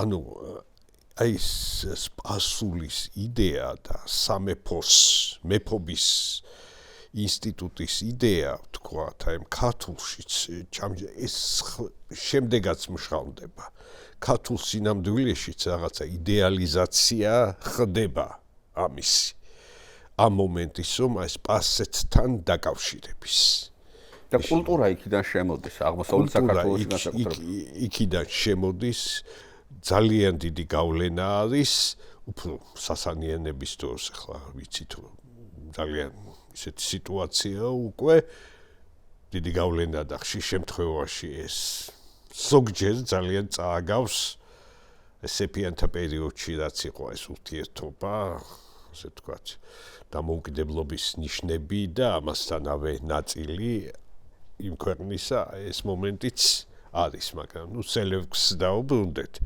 უზამ ყველაზე დიდი იმპერია ნაწილი ასე ვთქვათ ალექსანდრეს შემდეგ რეალურად შეხვდა სელევკოს რომელიც ისეთ ფიგურა თავდაპირველად არ იყო მაგრამ სიდიდესთან ერთად სითულეებიც იმიტომ რომ ამისი გაკონტროლება ძალიან რთული იქნებოდა ასე ვთქვათ და თვითონ რელიეფიც აქ ბუნებრივი პირობებიც რთული არის და დღევანდელ ირანშიც საკმაოდ შევხედოთ ამ ლუკას ბევრი პრობლემა არის კომუნიკაციების თვალსაზრისით და იმ პერიოდში სწორედ უფრო აღმოსავლეთიდან ახალი ძალა ჩდება პანას ტომები რომლებიც ნუ უფრო მომთაბარე ტომები მეორე საუკუნე არის ჩვენ წელსაღწევამდე დაახლოებით მესამე საუკუნის შუახანებიდან თანდათანობით დასავლეთით ეს დღევანდელი თურქმენეთის ტერიტორიიდან ალბათ რაღაცა აშხაბადის მიმდებარე ტერიტორიებზე ქონდათ თავიანთი ასე ვთქვათ ცენტრი მოდიან უკვე კასპიისპირეთში და ირანის ტერიტორიაზე შემოდიან უფრო სამხრეთ კასპიისპირეთში და პრაქტიკულად სელევკიანთა სახელმწიფო არსებობს, მაგრამ ეს პარალელურად არსებობს რაღაც დამოუკიდებელი სტრუქტურაც არსებობს სპართელების სახით და საბოლოო ჯამში ისინი მოახერხებენ სადაც მეორე საუკუნის შუახანებში უკვე სელევკიის და ქტეზიფონის ერთი გვერდით იყო ორი ქალაქი მათ აღებას და რეალურად თანდათანობით ასე ვთქვათ სელევკიანთა იმპერია თანდათანობით ქრება და საკმაოდ დიდ ტერიტორიაზე მყარდება ირანული წარმომავლობის თავდაპირველად მომთაბარე ხალხის პანების ესე ირანელები არიან წარმომავლობით მათი ბატონობა და საინტერესოა მომთაბარე ხალხი და ამასთანავე ძალიან ელინიზებულები ატარებს მითრიდატი ერთ-ერთი მეფე და სხვებისა და ელინოფილი ბერძენთა მოყვარული ტიტული თვითონ ესეთ არტეფაქტებიც ვნახოთ ესეთი წარმოვიდგინოთ მათ პერიოდში შექმნილი არტეფაქტები ესეც არის ხელოვნებაც რაღაცა ესე ვთქვათ ბერძნულ აღმოსავლური არის ქანდაკებაც და ასე შემდეგ ესეთი საინტერესო მოვლენა არის ზოგადად და ეს იმპერია რომელიც ისეთი ვთქვათ ვერ ვიტყვითო ძალიან ვთქვათ ცენტრალიზებულია და რაღაცა ეს იმპერია თითქმის 400 წელი ალბათ მეტიც ახერხებს რომ იარსებოს რამდენიმე მნიშვნელოვანი მომენტი არის აქ აღსანიშნავად საკმაოდ ტოლერანტული რელიგიური პოლიტიკა მიუხედავად იმისა რომ თქვათ ისინი მაინც ზოროასტრისს აღიარებენ და პრინციპში აქ რაღაცა უკვე ბათელების დროს ჩნდება ნიშნები სახელმწიფო ეკლესიისა, ბჭყალებში ვამბობ ეკლესიას, ბუნებრივია, ასევე თავისუფლად უშვებენ სხვა კულტების არსებობას, რომელიც აი ზოროასტრიზმიდან არის ამოზრდილი, მაგრამ ხშირ შემთხვევაში შემდგომ უკვე ორთოდოქსული ზოროასტრიზმი ამას ყველაფერს გმობს. მითრას კულტი, ანახიტას კულტი და ასე შემდეგ, მითრას კულტის შემდეგ ძალიან ვრცელდება დასავლეთში. ეს მნიშვნელოვანი ამბავი არის იგივე რომის ჯარში ძალიან ფართოდ იყო გავრცელებული ხო მითრას კულტი. რამდენიმე მომენტი კიდევ ჯარი. ეს ძალიან საინტერესო ტექნიკა შეიმუშავეს. ერთი რაც არ ჰქონდათ ქალაქების ან გამაგრებული ადგილების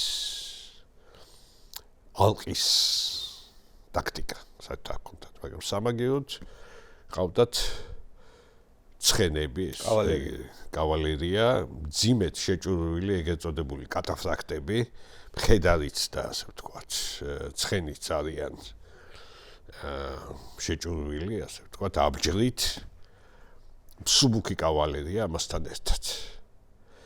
და მსუბუქ კავალერია, რაც ახასიათებდა და რაც მნიშვნელოვანი იყო, მსუბუქ კავალერია მეისრეებიც იყვნენ, მშვილდოსნებიც იყვნენ ისინი და ბრძოლის დროს ძალიან დიდ როლს ასრულებდნენ და ეს ძალიან კარგად გამოიხატა და კიდევ ერთი სადაც მიჩნეულია ალბათ ამ ცხენებთან დაკავშირებით, რომ სპარსეთში გამოგონილად მიიჩნევა, თუმცა ზუსტად თარიღს და ამას რაღაცა ზუსტად დეზები ცხენებისთვის ძალიან ისეთი რამაც გაადვილა ბევრი რაღაცა ხო, სხვა რაღაცები შეიძლება დავასახელოთ, მაგრამ მიეწერება მაგალითად კოდექსის, ანუ დაკეცილი წიგნის გამოგონება თითქოს სპარსეთიდან მოდის, ჭადრაკის, რომელიც დღევანდელი სახით არსებობს ინდურია, მაგრამ შემოდის სწორედ სპარსეთში იღებს იმ სახეს,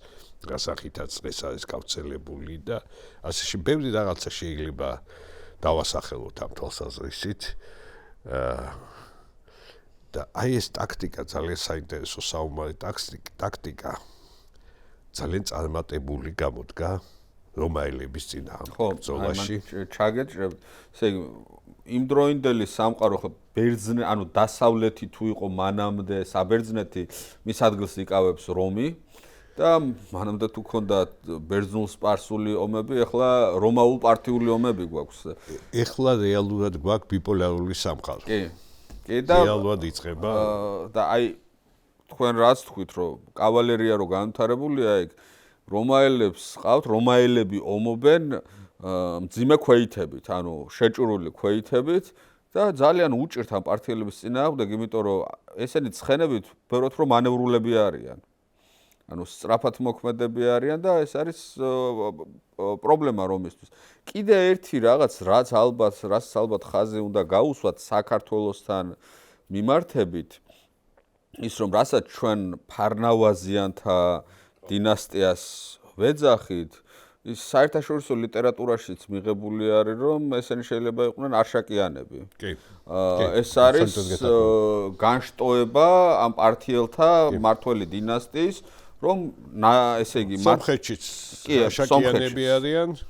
სომხეთშიც ეს იბერიაზე არის აქ საუბარი, აღმოსავლეთ საქართველოზე, ხოლო დასავლეთ საქართველოში ბერძნული პოლისები იქმნება, აი ისევ ეს აი ორმხრივი კულტურული შემოდინება, ერთი მხრივ აქ არშაკიანები, იქიდან ბერძნული პოლისები და ეს მე არქეოლოგიაში ამას ყველაფერს ხედავთ ეროვნულ მუზეუმში რომ შევდივართ, ხედავთ აი ამ ორმხრივ გავლენას, რითიც ჩვენ დიდრები ვართ, ანუ ეს ხო დამპყრობელი არასდროს არის კარგი, მაგრამ ეს კულტურული შემოდინება და კონტრასტი რო ვთქვათ ხა მაშინდელ ლოგისტიკურ პირობებში ჩრდილოეთ კავკასიაში ეს კულტურები ვერ გადაედინა და ჩრდილოეთ კავკასიელი ტომები იზოლირებულები იყვნენ და არ აქვთ ის კულტურული განვითარების დონე არ აქვთ, რასაც მიაღწია ვთქვათ იმდროინდელმა იბერიამ და კონკრეტმა რა თქმა უნდა დამპყრობელი ცუდია, მაგრამ ეს კულტურული შენ ხარ იმ ცივილიზებული სამყაროს ნაწილი, ხო?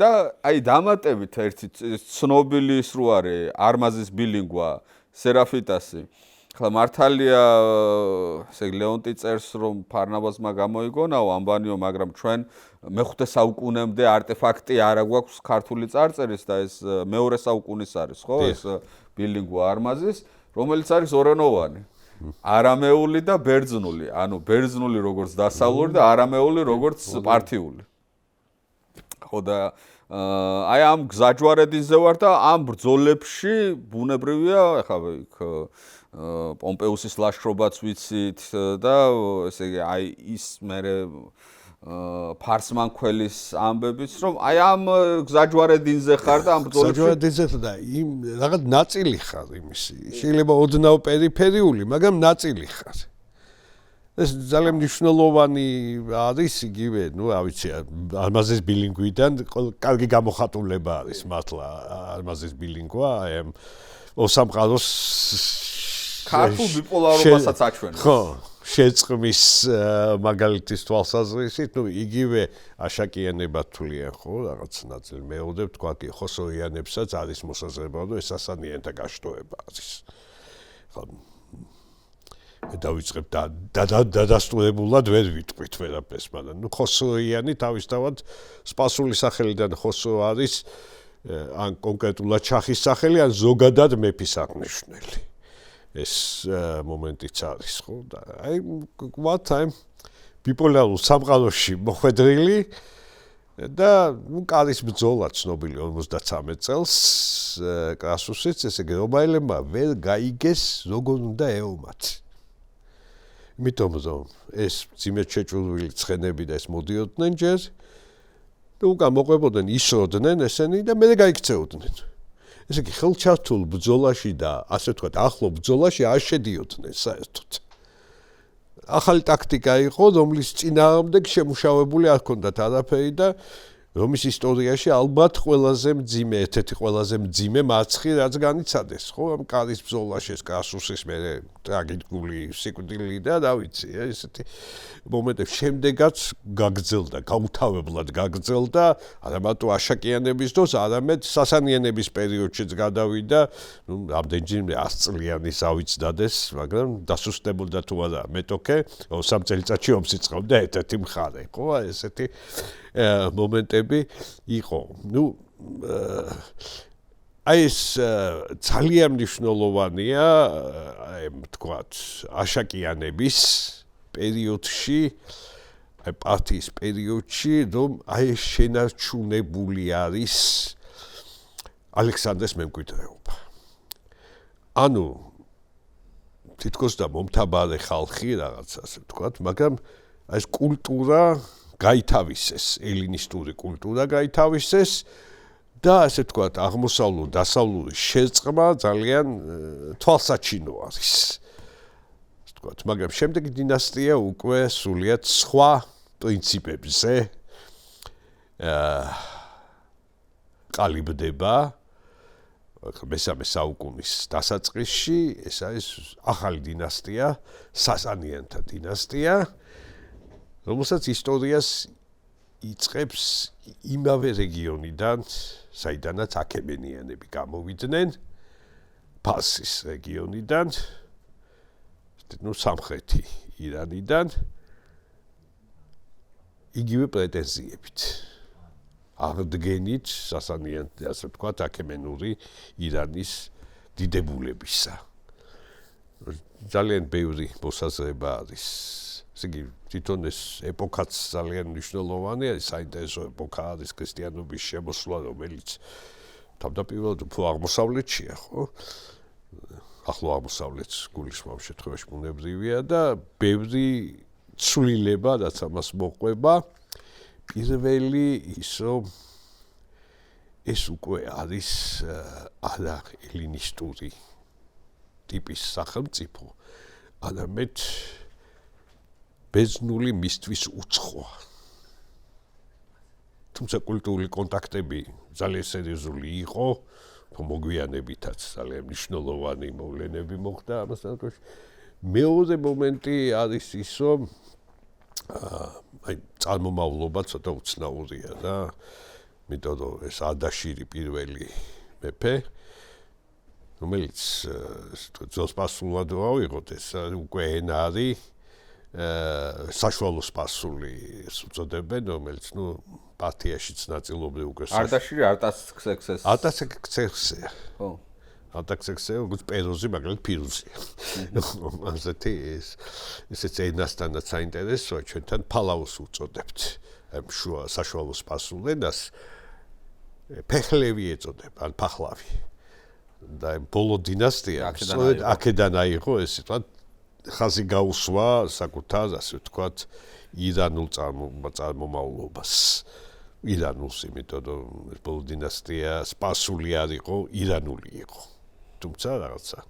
არა, ეს ჩანაცვლება როგორ ხდება ამ ესე იგი არშაკიდების სასანიანებით, ანუ ეს ტრანზიციები ირანში თითქოს დიდი კატაკლიზმების შედეგად კი არ ხდება, რაღაცა რუსები რო იტყვიან, პლავნად ხდება დინასტიიდან დინასტიაზე გადასვლა. აი ხდება და რომთან ომში არის დასუსტებული ძალიან პარტია, უკვე 28 წელს სერიოზული მარცხი აქვს. 224 წელს უკვე ძალას იკრებს ეს, რომელიც არის ეს ადაშირი, რომელიც არის რაღაცა პატარა ქალაქის გამგებელი, შემოიკრებს ჯარს 224 წელს ამარცხებს არტაბან მეხუთე არის ბოლო შახი პარტიისა, მაგრამ ეხსეც წარმოვიდგენთ, რომ არის ერთი სახელმწიფო იყო და მოჩა. უცებ ჩაანაცვლა. ესეც ტრანზიცია არის, რატომ რომ აი თქვათ არის ამდენიმე თქვათ ჩემი კოლეგა უცხოელი, რომელიც მუშაობს ამ საკითხებზე და თulis რომ პირველი საუკუნე, მეორე საუკუნე სასანური პართული სახელმწიფო არის ეს. არ არის სასანური ირანი, სასანიანთა ირანი არ არის მარტო. პრივილეგიები უნდა ჩუნდებათ აი პათელებს იყოს 7 ცნობილი ოჯახი, საგვარეულო ოზორგანები, მათაც უნდა ჩუნდებათ პრივილეგიები და რაღაცნაირად ეწერებიან ამ ახალ სიტუაციაში. და პრინციპში ეს რეალურად ალდაშირი ახალ სახელმწიფოს ქმნის, სხვა პრინციპებზე ქმნის, მაგრამ ამასთანავე რაღაცა განგრძობადობის მომენტი მაინც მნიშვნელოვანი არის. რამდენიმე საკვანძო დასაწყის ეპოქაში უკვე საკვანძო მომენტი არის განსაკუთრებით მნიშვნელოვანი ის, რომ მაზდეანობის, ზოროასტრიზმისთვის, ასე ვთქვათ, სახელმწიფო რელიგიის ფორმის მიცემა. და აი მანდ ერთი კომენტარის და კითხვაც ამაქვს მაგასთან დაკავშირებით, იმიტომ რომ მანამდე ჩვენ აქემენიანების პირობებში, მიდიელებზე აღარ ვლაპარაკობ უკვე, პარტიელების პირობებში თუ გვაქვს რელიგიური ტოლერანტობა და მრავალ რელიგიურობა, აი, ესე იგი, სასანიანების პირობებში უკვე ცეცხლით და מחვილით ხდება ამ რელიგიის გავრცელება და ამას მერე საქართველოში და პრინციპში რომში და საქართველოს და სომხეთში ემთხვევა ქრისტიანობის სახელმწიფო რელიგიით მიღება და ამ ქრისტიანობასთან ბრძოლა, განსაკუთრებით დიოფიზიტურ ქრისტიანობასთან ბრძოლა და ქართული ჰაგიოგრაფია შემოდის და რატომ ხდება ეს, რომ რატო ცვლიან ამას სასანიანები, რელიგია რატო ხდება ეს ცენტრალური მათ პოლიტიკაში? ცენტრალური ხდება, ერთი მომენტი გავითვალისწინოთ, არის რაღაცა ტალღოვანი. ქრისტიანების მიმართ. პირველ რიგში, იმიტომ რომ არის შემწყნარებული პერიოდებიც და არის დევნის პერიოდებიც. მეორე მომენტი, ქალკედონის კრების შემდეგ უკვე 450 იქ უკვე მონოფიზიტობა უფრო წამოწეულია და ერთი ძალიან მნიშვნელოვანი მომენტი კი არის ზოგადად განსაკუთრებით იეზდიკერტ მეორის დროს და შაპულ მეორის დროს, შაპულ მეორის საშინელებები მიეწერება ქრისტიანებს რაც გაუკეთა, მაგრამ არის ტოლერანტული ეპოქებიც და გარდა ამისა არის ერთი მიმართულება ნესტორიანობა. 410 წელს ირანში ტარდება ნესტორიანთა პირველი საეკლესიო ნესტორიანული მიმართულება. ქრისტიანული სქიზმატური და ნესტორიანობას თქვა თუ მონოფიზიტობას ზოგადად ასე თქვა უფრო პრივილეგირებულია ირანის მიმდებარე და მხარეში და ირანშიც უკვე ქრისტიანებს საკმაოდ მყარი პოზიციები აქვს მიუხედავად იმისა რომ თქვა სახელმწიფო რელიგია არის ზოროასტრიზმი კარგი პოზიციები აქვს და ნესტორიანობა წავიდეთ ეს შორეული პერსპექტივიდან ირანელ ნესტორიანებს შეაქვთ ჩინეთში ნესტორიანული მიმართულება. ირანელმა ნესტორიანებმა გამოიტანეს რა ქვია, აბრეშუმის ჭუპრი იქიდან. ხა დღესაც არსებობს ჩინეთში ნესტორიანთა თემი. პატარა, მაგრამ ჩინეთის მასშტაბით პატარა ნიშნავს 10-15 მილიონს, ხო? მოგოლთა 2-3 ტომი იყო ნესტორიანი.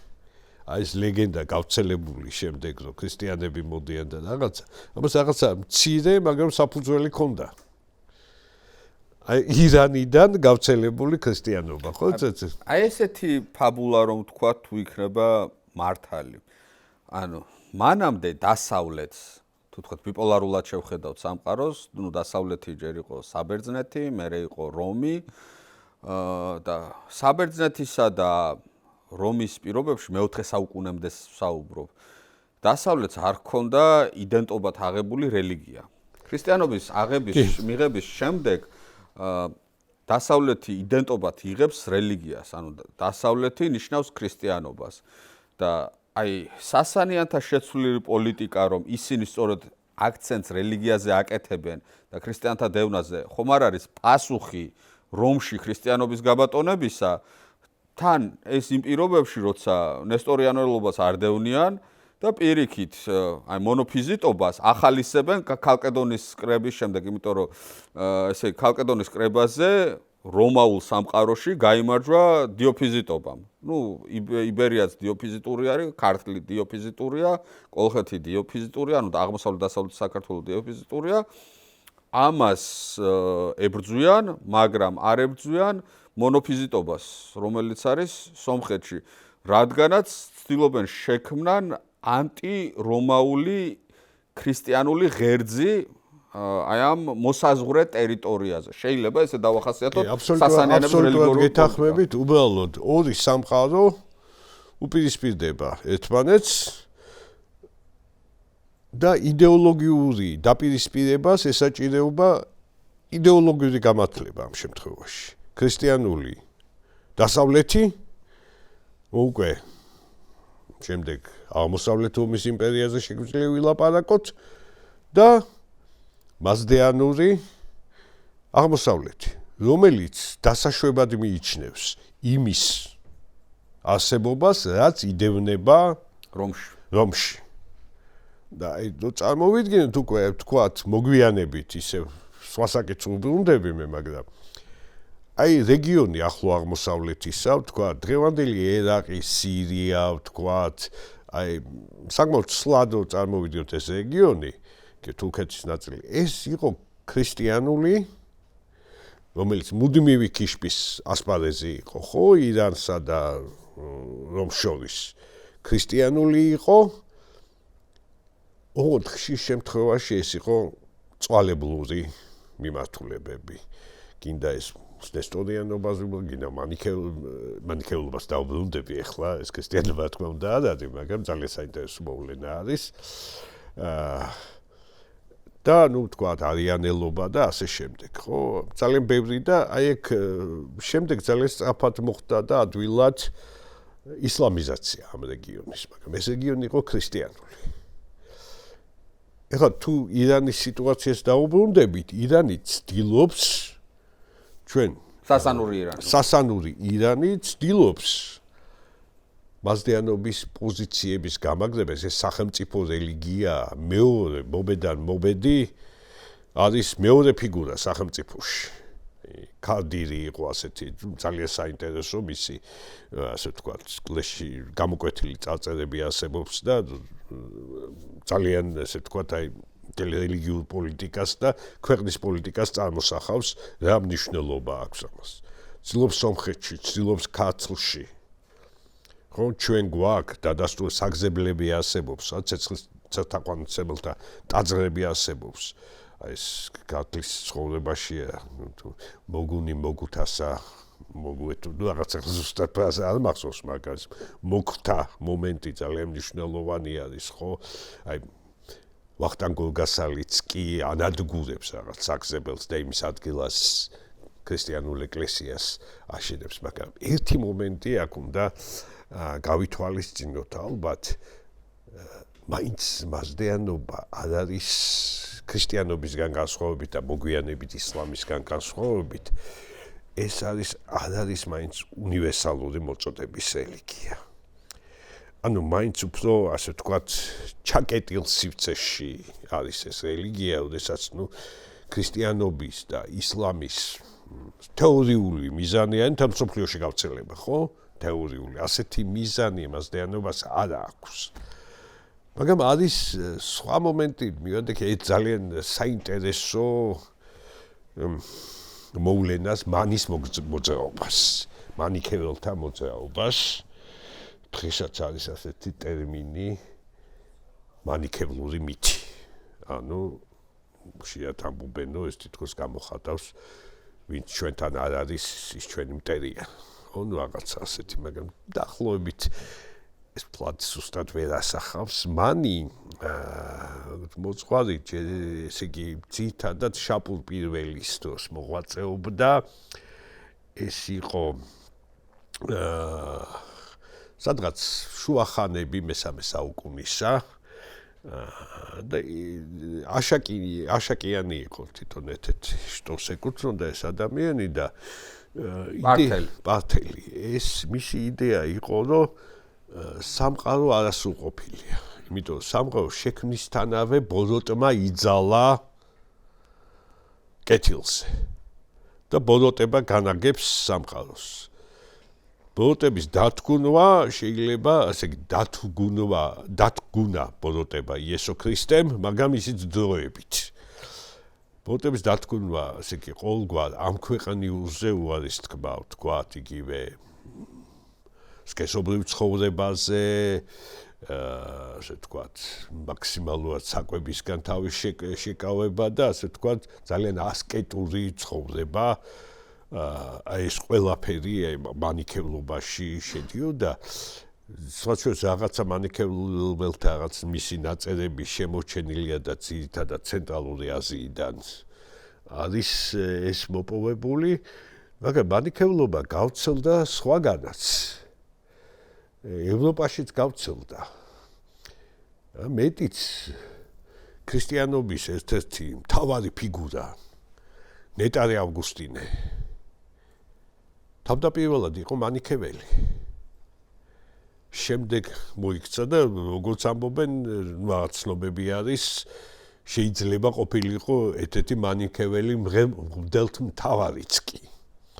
მაგრამ შემდეგ ის მოიქცა ქრისტიანობაზე და რაღაც იდეები არის, პირველადი ცოდვის იდეა, რომელიც სექსუალობასთან არის დაკავშირებული, თითქოს აი მანიქევლობის ზეგავლენით არის ეს და ეს მანიქევლობა საკმაოდ ისეთი საინტერესო და მნიშვნელოვანი მოვლენა იყო, რომელიც საბოლოოდ ჩაახშვეს. შაპურის სხვათაშორის შაპური პირველი საკმაოდ ისე ლოიალურად უყურებდა, მაგრამ მისმა მემკვიდრემ ნესემ უკვე ის სიკვდილი დასაჯა და პრინციპში მანქევლური მოძრაობა მოჩა, მაგრამ მოგვიანებით სხვადასხვა როგორც აღმოსავლეთში ისე დასავლეთში გარკვეულწილად რაღაც იდეები სხვა თეორეტიკულ მოძრაობებში გამოვლინდა თქვათ იგივე ბოგომილები ან კატარები ან რაღაცნაირად კავშირშია ეს იდეები დასავლური სამყაროსთან აღმოსავლურ მანიქეულურ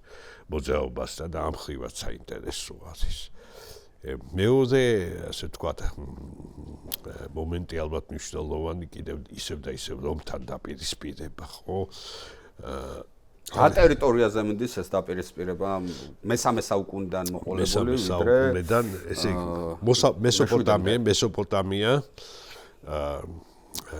მესოპოტამია ზედა სირია ასე ვთქვათ და სამხრეთ კავკასია სამი არეალი არის მაგრამ არის კიდევ ერთი მხარე რომელიც უცნაურია როგორ არის ჩართული ამ დაპირისპირებაში და სწორედ ამ მხარეში დღესაც არის დაპირისპირება იემენი და რატომ ესე იგი რა თქმა უნდა იყო ეს ომები ისეთი უცნაური ომებია ირანსა და რომს შორის ხშირად ომში გამარჯვება უფრო ძვირი ჯდება ვიდრე მოპოვებული ტერიტორიები მაგრამ არის ძალიან მნიშვნელოვანი სავაჭრო გზები რომაული სამყარო შემდგომ ბიზანტიური სამყარო ყოველთვის ცდილობს რომ ისეთი გზა იყოს რომელიც აცდება სასანიანთა ირანის ტერიტორიას თუ არა კონტროლებდეს სხვა ცენტრალურ აზიას რაღაცაში ყველაზე აბრეშუმის გზა ყველაზე ასე ვთქვათ ირანზე გადის მაგრამ არის საზღვაო გზა რომელიც იემენის ხაზით შემოდის სპარსეთის ყურეში სპარსეთის ყურეში უკაცრავ წითელ ზღვაში ეს მიუხედავად იმისა რომ სუეცის არხი მე-19 საუკუნემდე არ გვექნება ხო მაგრამ დარიოსმა თავის დროზე გათხარა არხი კი ოდი ეს ხო ნილოსისა და წითელი ზღვის შემაერთებელი არხი ესეც საინტერესო პროექტი იყო იცით რაღაც ადგილებს ის იყო ქვიშა და გემები გადაქონდათ მთლიანად ასე ვთქვათ გათხილი იყო და ამის გამო ძასწრაფად დაიფარა და იემენი საინტერესო ქვეყანა არის ზოგადად ესე იგი რომაელები უწოდებდნენ არაბია ფელიქს ბედნიერი არაბეთი და ეს ყველაზე უბედური არაბეთია ყველაზე გაჭირვებული და პრობლემებით სავსე ხო და იქ აი ტირანის სულტე სადაც ბაბალმანდე იქ არის კუნძულია და იქ ებრაელებიც კი ცხოვრობდნენ ერთ პერიოდის სხვა შორის იემენში ებრაული კოლონია საკმაოდ ისეთი მნიშვნელოვანი იყო აი ვინც აკონტროლებდა იემენს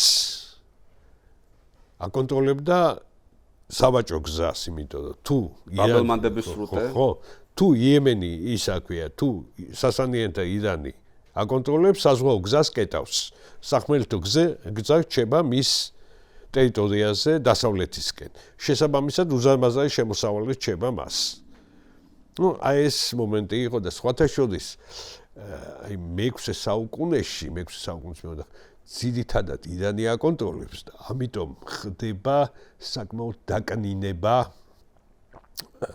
როგორც იემენისა ასევე ზოგადად არაბეთის ნახევარკუნძულისა იმიტომ მანამდე მექა და მედინა სავაჭრო გზებზე ესე იგი შემოდიოდნენ თქვათ შემდეგ ქარავნები შეიძლება წასულიყო სახმელეთო გზით და პირდაპირ ბიზანტიის ტერიტორიაზე მედიოდა მექის გზით დაკნინება ხდება ამ გზის შედარებით თუმცა მნიშვნელოვანი გზა არის მედინა და მექა სავაჭრო თვალსაზრისით ძალიან მნიშვნელოვანი იყო ეს ომები გაუთავებელი არის მართლა იყო როდესაც თქვათ იქვე შაპურმა დაატყვევა რომაელი იმპერატორი ვალერიანი და ფილიპემ გამოსასყიდი გადაიხადა ეს ისტორიები ამასთან დაკავშირებული რომ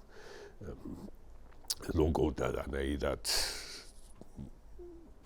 მოკლესან გააგრძელა ცხოვრება ზუსტად არავინ იცის ეს ვალერიანი კიდევ ერთი მომენტი სასანიანთა ირანის შესახებ ეს არის მხოლოდ კავშირი თქვათ მხოლოდ დასავლეთისკენ ყურება აღმოსავლეთისკენაც ყურება არის აი ეს ირანის ასე ვთქვათ გეოპოლიტიკური და გეოსტრატეგიული მდებარეობა ამ თვალსაზრისით ძალიან მნიშვნელოვანი არის, იმიტომ ერთ-ერთი მახასიათებელია ამ ქვეყნისა, ხო? ვთქვათ ძალიან ხანგრძლივი და უძველესი სახელმწიფოებრივი ტრადიცია, ეს გეოსტრატეგიული და გეოპოლიტიკური მდგომარეობა და უფრო მოგვიანებით შიიზმი, რომლითაც გამოიყოფა და შემდეგ ნავთობის აღმოჩენა.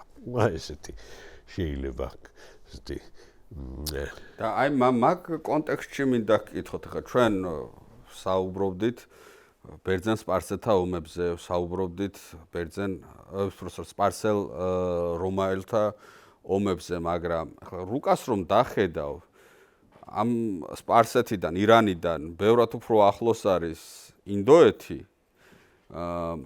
ინდოეთი, რომელიც დღეს პაკისტანად და ინდოეთად არის გაყოფილი. პირდაპირ ესაზღვრება ინდოეთს და ჩინეთიც. აი ეს აღმოსავლეთთან კავშირები ამ ანტიკურ ხანაში როგორ? ესე იგი, აღმოსავლეთთან კავშირები არის, მტკიცე კავშირებიც არის, დაპირისპირება ძირითადად არის ცენტრალურ აზიასთან, აი ეს მომთაბარე ჰეფტალიტები ვთქვათ, იგივე ხიონიტები ეს თეთრი და ხუნები ზოგადად მათთან არის დაპირისპირება, მაგრამ კონტაქტები არის, სავაჭრო კონტაქტებიც არის, კულტურული გაცვლებიც არის ძალიან სერიოზული, უფრო მოგვიანებით, აი მაგალითად ინდოეთზე ძალიან დიდი არის ირანული ისლამური ირანის კულტურული გავლენა, მაგრამ იმ პერიოდშიც ასე ვთქვათ, ეს კულტურული გაცვლები, აი ბევრი რაღაცა ირანი არის ესეთი ტრანზიტული ადგილი, საიდანაც შემდეგ დასავლეთში ვრცელდება რაღაცეები, ვთქვათ, ატომითი სისტემა, მაგალითად ინდოეთიდან, ხო? იგივე ჭადრაკი რო ვთქვი. აი ეს ინდოეთიდან წამოსული რაღაცეები ვრცელდება ირანის საშუალებით. ჩინეთთანაც არის კონტაქტები, ჩინეთთან რთულია უფრო შორს არის ჩინეთი და ბევრი მთა არის და თავისებურება ახასიათებს, მაგრამ არის ეს კონტაქტები, ეხლა ჩინეთში, ეხლა ეს მომენტი არის, რომ ეხლა საზღვაო სახელმწიფოდ ვერ ჩაითვლება სასანიანთა ირანი, რაღაც პერიოდებში შეიძლება იყო, მაგრამ ფლოტზე საუბარი ცოტა რთულია გასული. აქემენიდებს ჰქონდათ. აქემენიდებს ჰქონდათ კი და სასანიანებს უკვე ნაკლებად საერთოდ ფლოტის პრობლემა შემდგომ ირანის ისტორიაში იყო. რეალურად ჰქონდათ ამ თვალსაზრისით დიდი მიღწევები ზოგადად. აი მოსახლეობა თვითონ დემოგრაფია, ჩვენ ვიცით რომ პრინციპში დღესაც კი, მაგრამ განსაკუთრებით ანტიკურ ხანაში და შუა საუკუნეებში მოსახლეობა, დემოგრაფია მიჰყვება წყალს, ანუ წყალი, საწყალი არის, სასმელიც არის, სამგზავრო საშუალებაც არის, ნუ ბევრი რამ არის წყალი. წყლის გარეშე მოკლედ ადამიანს უჭირს ცხოვრება. ეხლა ეს არის უზარმაზარი ქვეყანა და მაგრამ დღესაც აი 21 საუკუნეში ერთ-ერთი მთავარი თუ ყველაზე მთავარი პრობლემა არა ირანის არის უწყლობა, წყლის უქონლობა. ამ უზარმაზარ ტერიტორიაზე ეს ხალხი წყლის გარეშე ან ძალიან დეფიციტური წყლით როგორ ცხოვრობს? აი ეს გაჭირვება მანახე და გაქცევას განახებო, ახსენე ყანათების სისტემა მოსაწყავად ქალაქები შენდებოდა. ყანათები და ყანა არის კავშირში ერთმანეთთან? შეიძლება, რა ვიცი რა. იმდენი სიტყვა სპასული ჩვენში, რომ ძალიან დახვეწილი სისტემა იყო, სასანიანების დროს განსაკუთრებით დაიხვეწა, შემდეგ სხვათა შორის ჯებირების აგება ირანში მიეწერება სხვა შორის რომაელებს, დატყვევებულ რომაელებს. არის ქალაქები, რომლებიც მდინარეებთან იყო გაშენებული, ვთქვათ, ისპაჰანი. დღეს ისპაჰანში ცოტა სხვანაირი სიტუაცია არის იქ. რაღაცა კაშხალი აშენს და მდინარე აღარ მოდის. თეირანი ამ ხოლო უზარმაზარი ქალაქია, ლამის 15 მილიონიანი. მთის წყაროებით იკვებება. მდინარე არ არის თეირანში. ეს წყლის პრობლემა არის ყოველთვის იყო ირანში და საერთოდ აი უცნაური არის, რომ გვერდით არის მესოპოტამია, სადაც ცივილიზაცია უნდა შექმნილიყო და ნილოსის იმაში უნდა შექმნილიყო ხო ცივილიზაცია, მაგრამ ამ უწყლო რეგიონში როგორც რანაირად შეიქმნა, ხო, ეს ესეთი კითხვა არის. ზოგადად აინტერესო მნიშვნელოვანი და აი ახლა ჩვენ იუსტინიანეს პერიოდზეც რომ წავიდეთ და როგორ თავდება ეს სასანიდური ირანი, იმიტომ რომ მე ამებს არაბების დაპყრობები ამთავრებს, ხო? იმიტომ რომ იუსტინიანეს პერიოდში ეს იუსტინიანე ჰერაკლე პრინციპში ეს ორივეს როცა უკვე ჩვენ აღმოსავლეთ რომის იმპერია გვაქვს, ანუ გააყოფილი არის. მოდით ასე ვთქვათ, რომ აი რაღაცნაირად შევაჯამოთ, ცოტა ვცლად ალბათ. შეჯამება ასე გამოვა.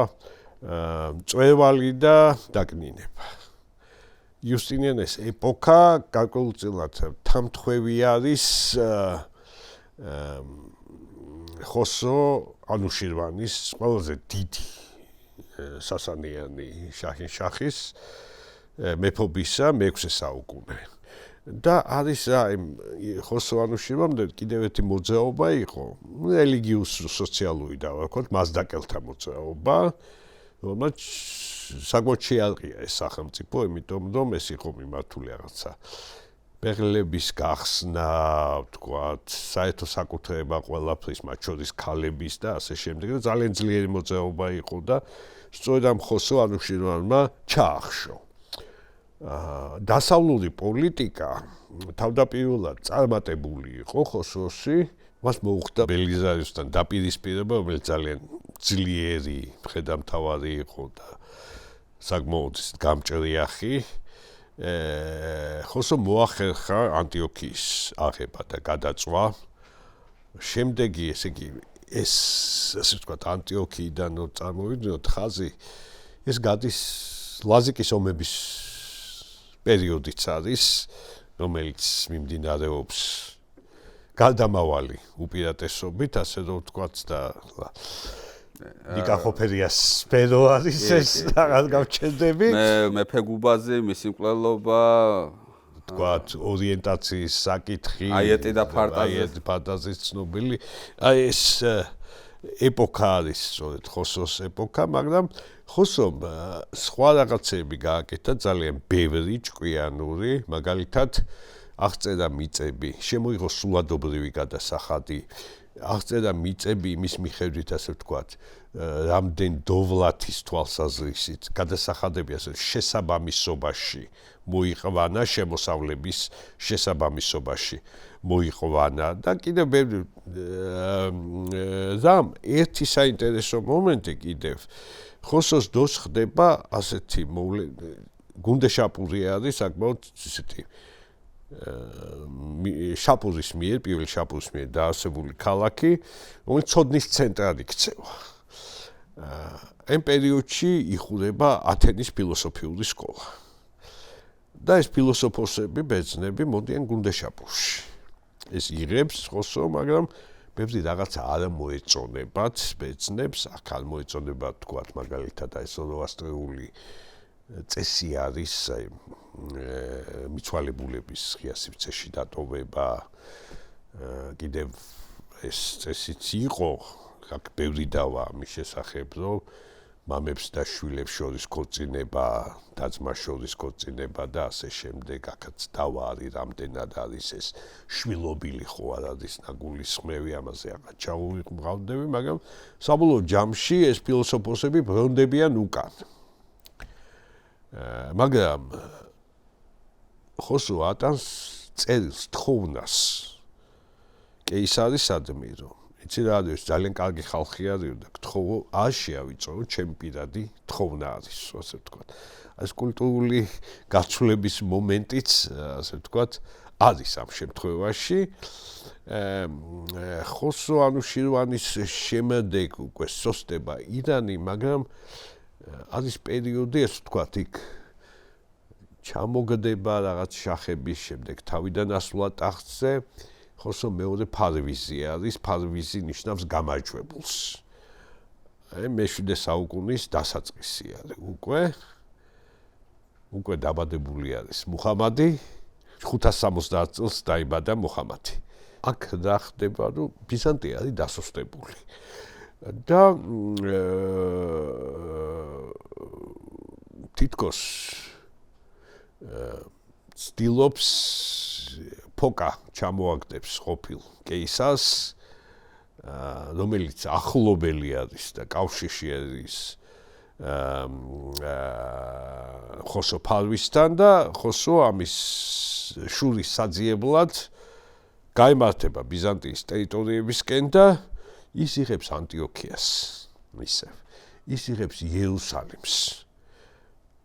დიდ ხოცვაჟლეტას მოაწყობს იქ ქრისტიანებისას და სხვათა შორის იერუსალიმის გარშემო ცხოვრობენ ებრაელები, რომლებიც შეუერთდებიან ხოსროს ლაშქარს.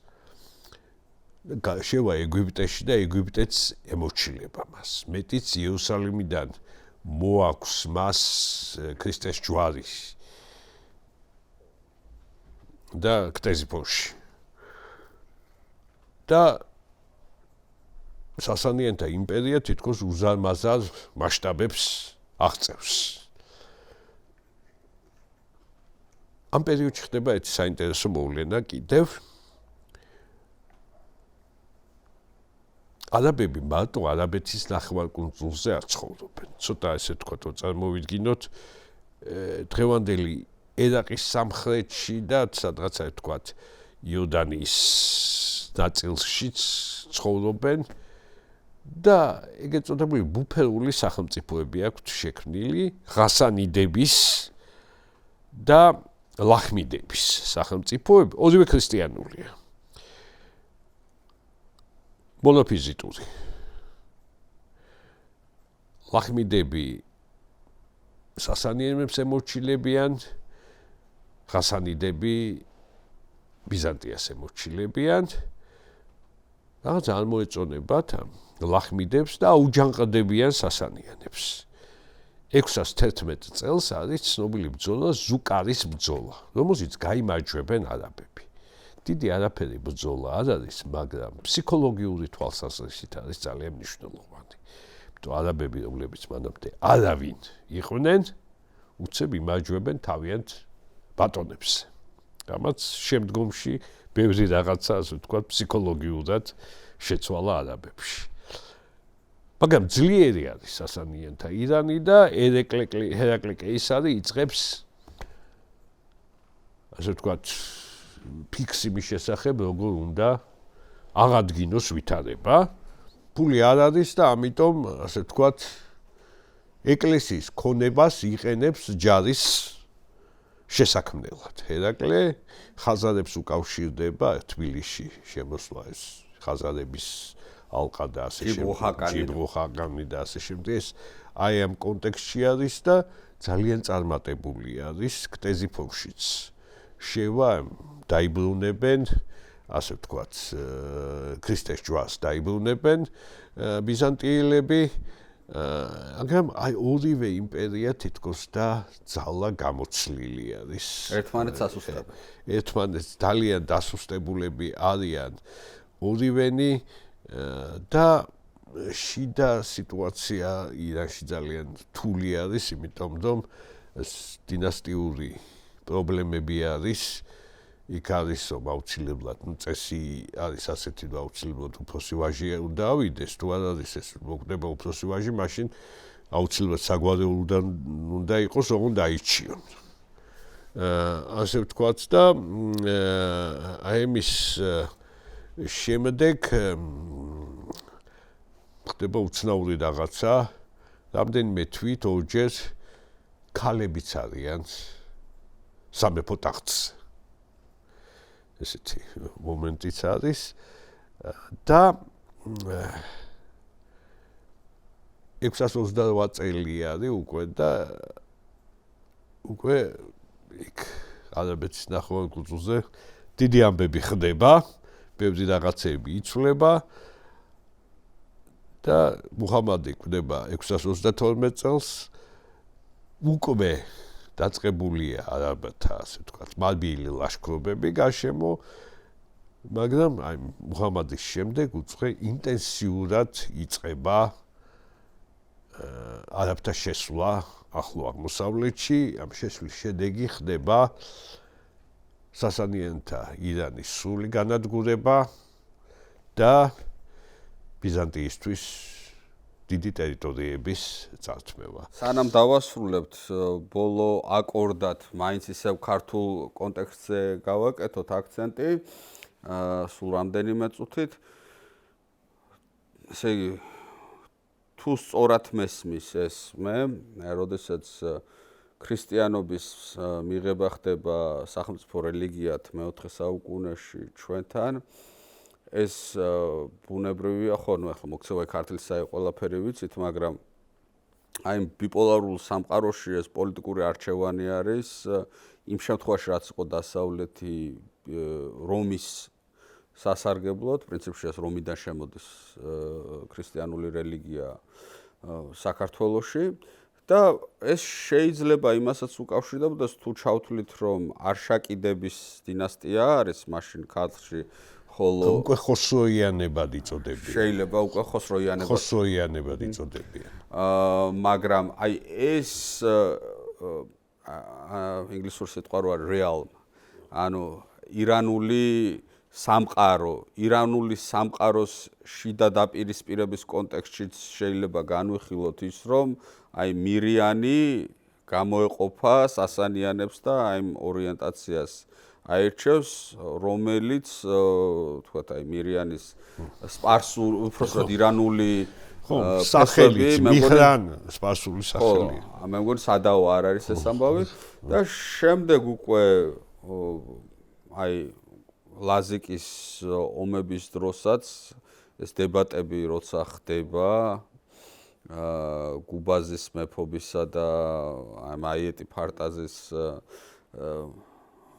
პოლემიკის კონტექსტში აქაც შეგნებული არჩევანი კეთდება და ასევე შეგნებული არჩევანი კეთდება ქალკედონის კრებაზე და ქალკედონის კრების შემდეგ რამაც დიდწილად მერე უკვე მთელი საუკუნეების მანძილზე პრინციპში დღევანდელ დღემდე განაპირობა საქართველოს ისტორიაცა და ორიენტაციაც და სომხეთისაც, ხო? აი ეს გაყოფა, რომ რაღაცნაირად სომხეთი უფრო აღმოსავლეთის სამყაროს მოკავშირედ ითვლებოდა ისტორიაში, ხოლო ქართლისა და დასავლეთ საქართველოს სომხური ირანული ურთიერთობები კიდე ცალკე საკითხია და დღესაც სომხური თემი ასე თავისი იდენტობა შენარჩუნებული აქვს და საკმაოდ პოპულარული თემი და ძლიერი თემი არის ირანში. კი, ნამდვილად ეს მართლა ცალკე განსახილველი საკითხია. და აი ამ სასანიანებსა და ბიზანტიას შორის დაპირისპირების, აი როგორც თქვენ ერთ-ერთი ეპიცენტრი იემენთან ერთად იქნებოდა, ეს სირიასთან ერთად თუ სხვა წერტილებთან ერთად სამხრეთ კავკასია ნამდვილად იყო და ამან ხელი ვერ შეუწყო ბუნებრივია ძლიერი ქართული სახელმწიფოს შექმნას ამ პერიოდში. ყავს ჩვენ ერისთავები აღმოსავლეთ საქართველოში, რომლებზეც დომინირებენ ირანელი შაჰები, ახლა იგივე რო გავიხსენოთ ბოლნისის სიონის წარწერა, რომელიც თანადროული არის ალბათ ვახტანგ გორგასლის მეფობისა, მაგრამ იხსენიება ამ წარწერაში, მიუხედავად იმისა, რომ ქართული წარწერა პირველი ცნობილი ქართული წარწერა საქართველოს ტერიტორიაზე, იხსენიება სპარსეთის შაჰი, იგივე შუშანიკის წამების ამბავშიც, ხო რომ ანუ ჩანს ეს ირანული დომინაცია ამ ტერიტორიაზე ჩანს, ანალოგიურად დასავლეთ საქართველოში ბიზანტიის დომინაცია არის გაძლიერებული და აი ამ დაპირისპირების კონტექსტში თითქოს საქართველოს ცდილობს რომ იყოს ბიზანტიის მხარეს მეტნაკლების შესვენებებით და ლავირებით, ეს ლავირება სულ მოყვება რაღაცნაირად, მაგრამ ну ძლიერი ქართული სახელმწიფო ვერ იქნება, რაც მერე მსგავსი ვითარებები მეორდება უკვე სეფიანების პერიოდში, ამას შემდეგ ძალიან ბევრი არის ასე ვთქვათ პარალელი გვიანდელი ესეთი ბუნებრივია აბსოლუტურად მართალს ვძანებთ რომ ასე ვთქვათ ლავირება სირთულერო ერთიანი და ძლიერი იყო აქედან გამომდინარე და დასავლური ორიენტაცია, მაგრამ ასევე აღმოსავლეთისკენ ხედვა. და ძლიერი კულტურული გავლენა აღმოსავლეთის. ძლიერი კულტურული გავლენა პოლიტიკური კულტურის თვალსაზრისითაც. კი ბატონო, კაი, წავიდეთ ბოლომდე ხა მე დარწმუნებული ვარ, რომ კომენტარებშიც ბევრი დაიწერება, მაგალითად პომპეუსის ლაშქრობაზე მეტი გელაპარაკათ, ან ფარსმანქველზე მეტი გელაპარაკათ. ბუნებრივია ეს არის ზოგადი მონახაზი ანტიკური ირანის ისტორიისა, რომელიც მოდის ისლამიზაციამდე და ყველაფერს ამ ერთ ეპიზოდში ვერ ჩავშლიდით. ცალ-ცალკე ეპიზოდები მე შეიძლება გაკეთდეს და ალბათ გავაკეთებ კიდეც თუნდაც ფარსმანს და თუნდაც პომპეუსის ლაშქრობაზე. მაგრამ ამ ირანის ისტორიის ფარგლებში, ამ ციკლის ფარგლებში ჩვენ დღეს ვისაუბრეთ ანტიკურ ირანზე. შემდეგ უკვე გავაგრძელებთ ისლამიზაციას. ყველა საკითხს ვერ გავიხილავდეთ, ბუნებრივია. და მე შეიძლება დაუბრუნდეთ ცალ-ცალკე კონკრეტულ მსმენელისთვისაც ახლა რთული აღსაქმელი იქნება. რა თქმა უნდა, გიორგი, დიდი მადლობა თქვენ, დიდი მადლობა მსმენელსა და მაყურებელს. გთხოვთ კიდევ ერთხელ რომ გაგვაზიაროთ, დაგვიკომენტაროთ, დაგვეხმაროთ ცოდნის გავრცელებაში და დიდი მადლობა ამ დახმარებისთვის, ასევე ჩვენს მთავარ პარტნიორს წყალი მთის, რომლის გარეშეც ჩვენ გაგვიჭირდებოდა არსებობა. წყლის ძალა მოგცეთ ღმერთმა. დიდი მადლობა.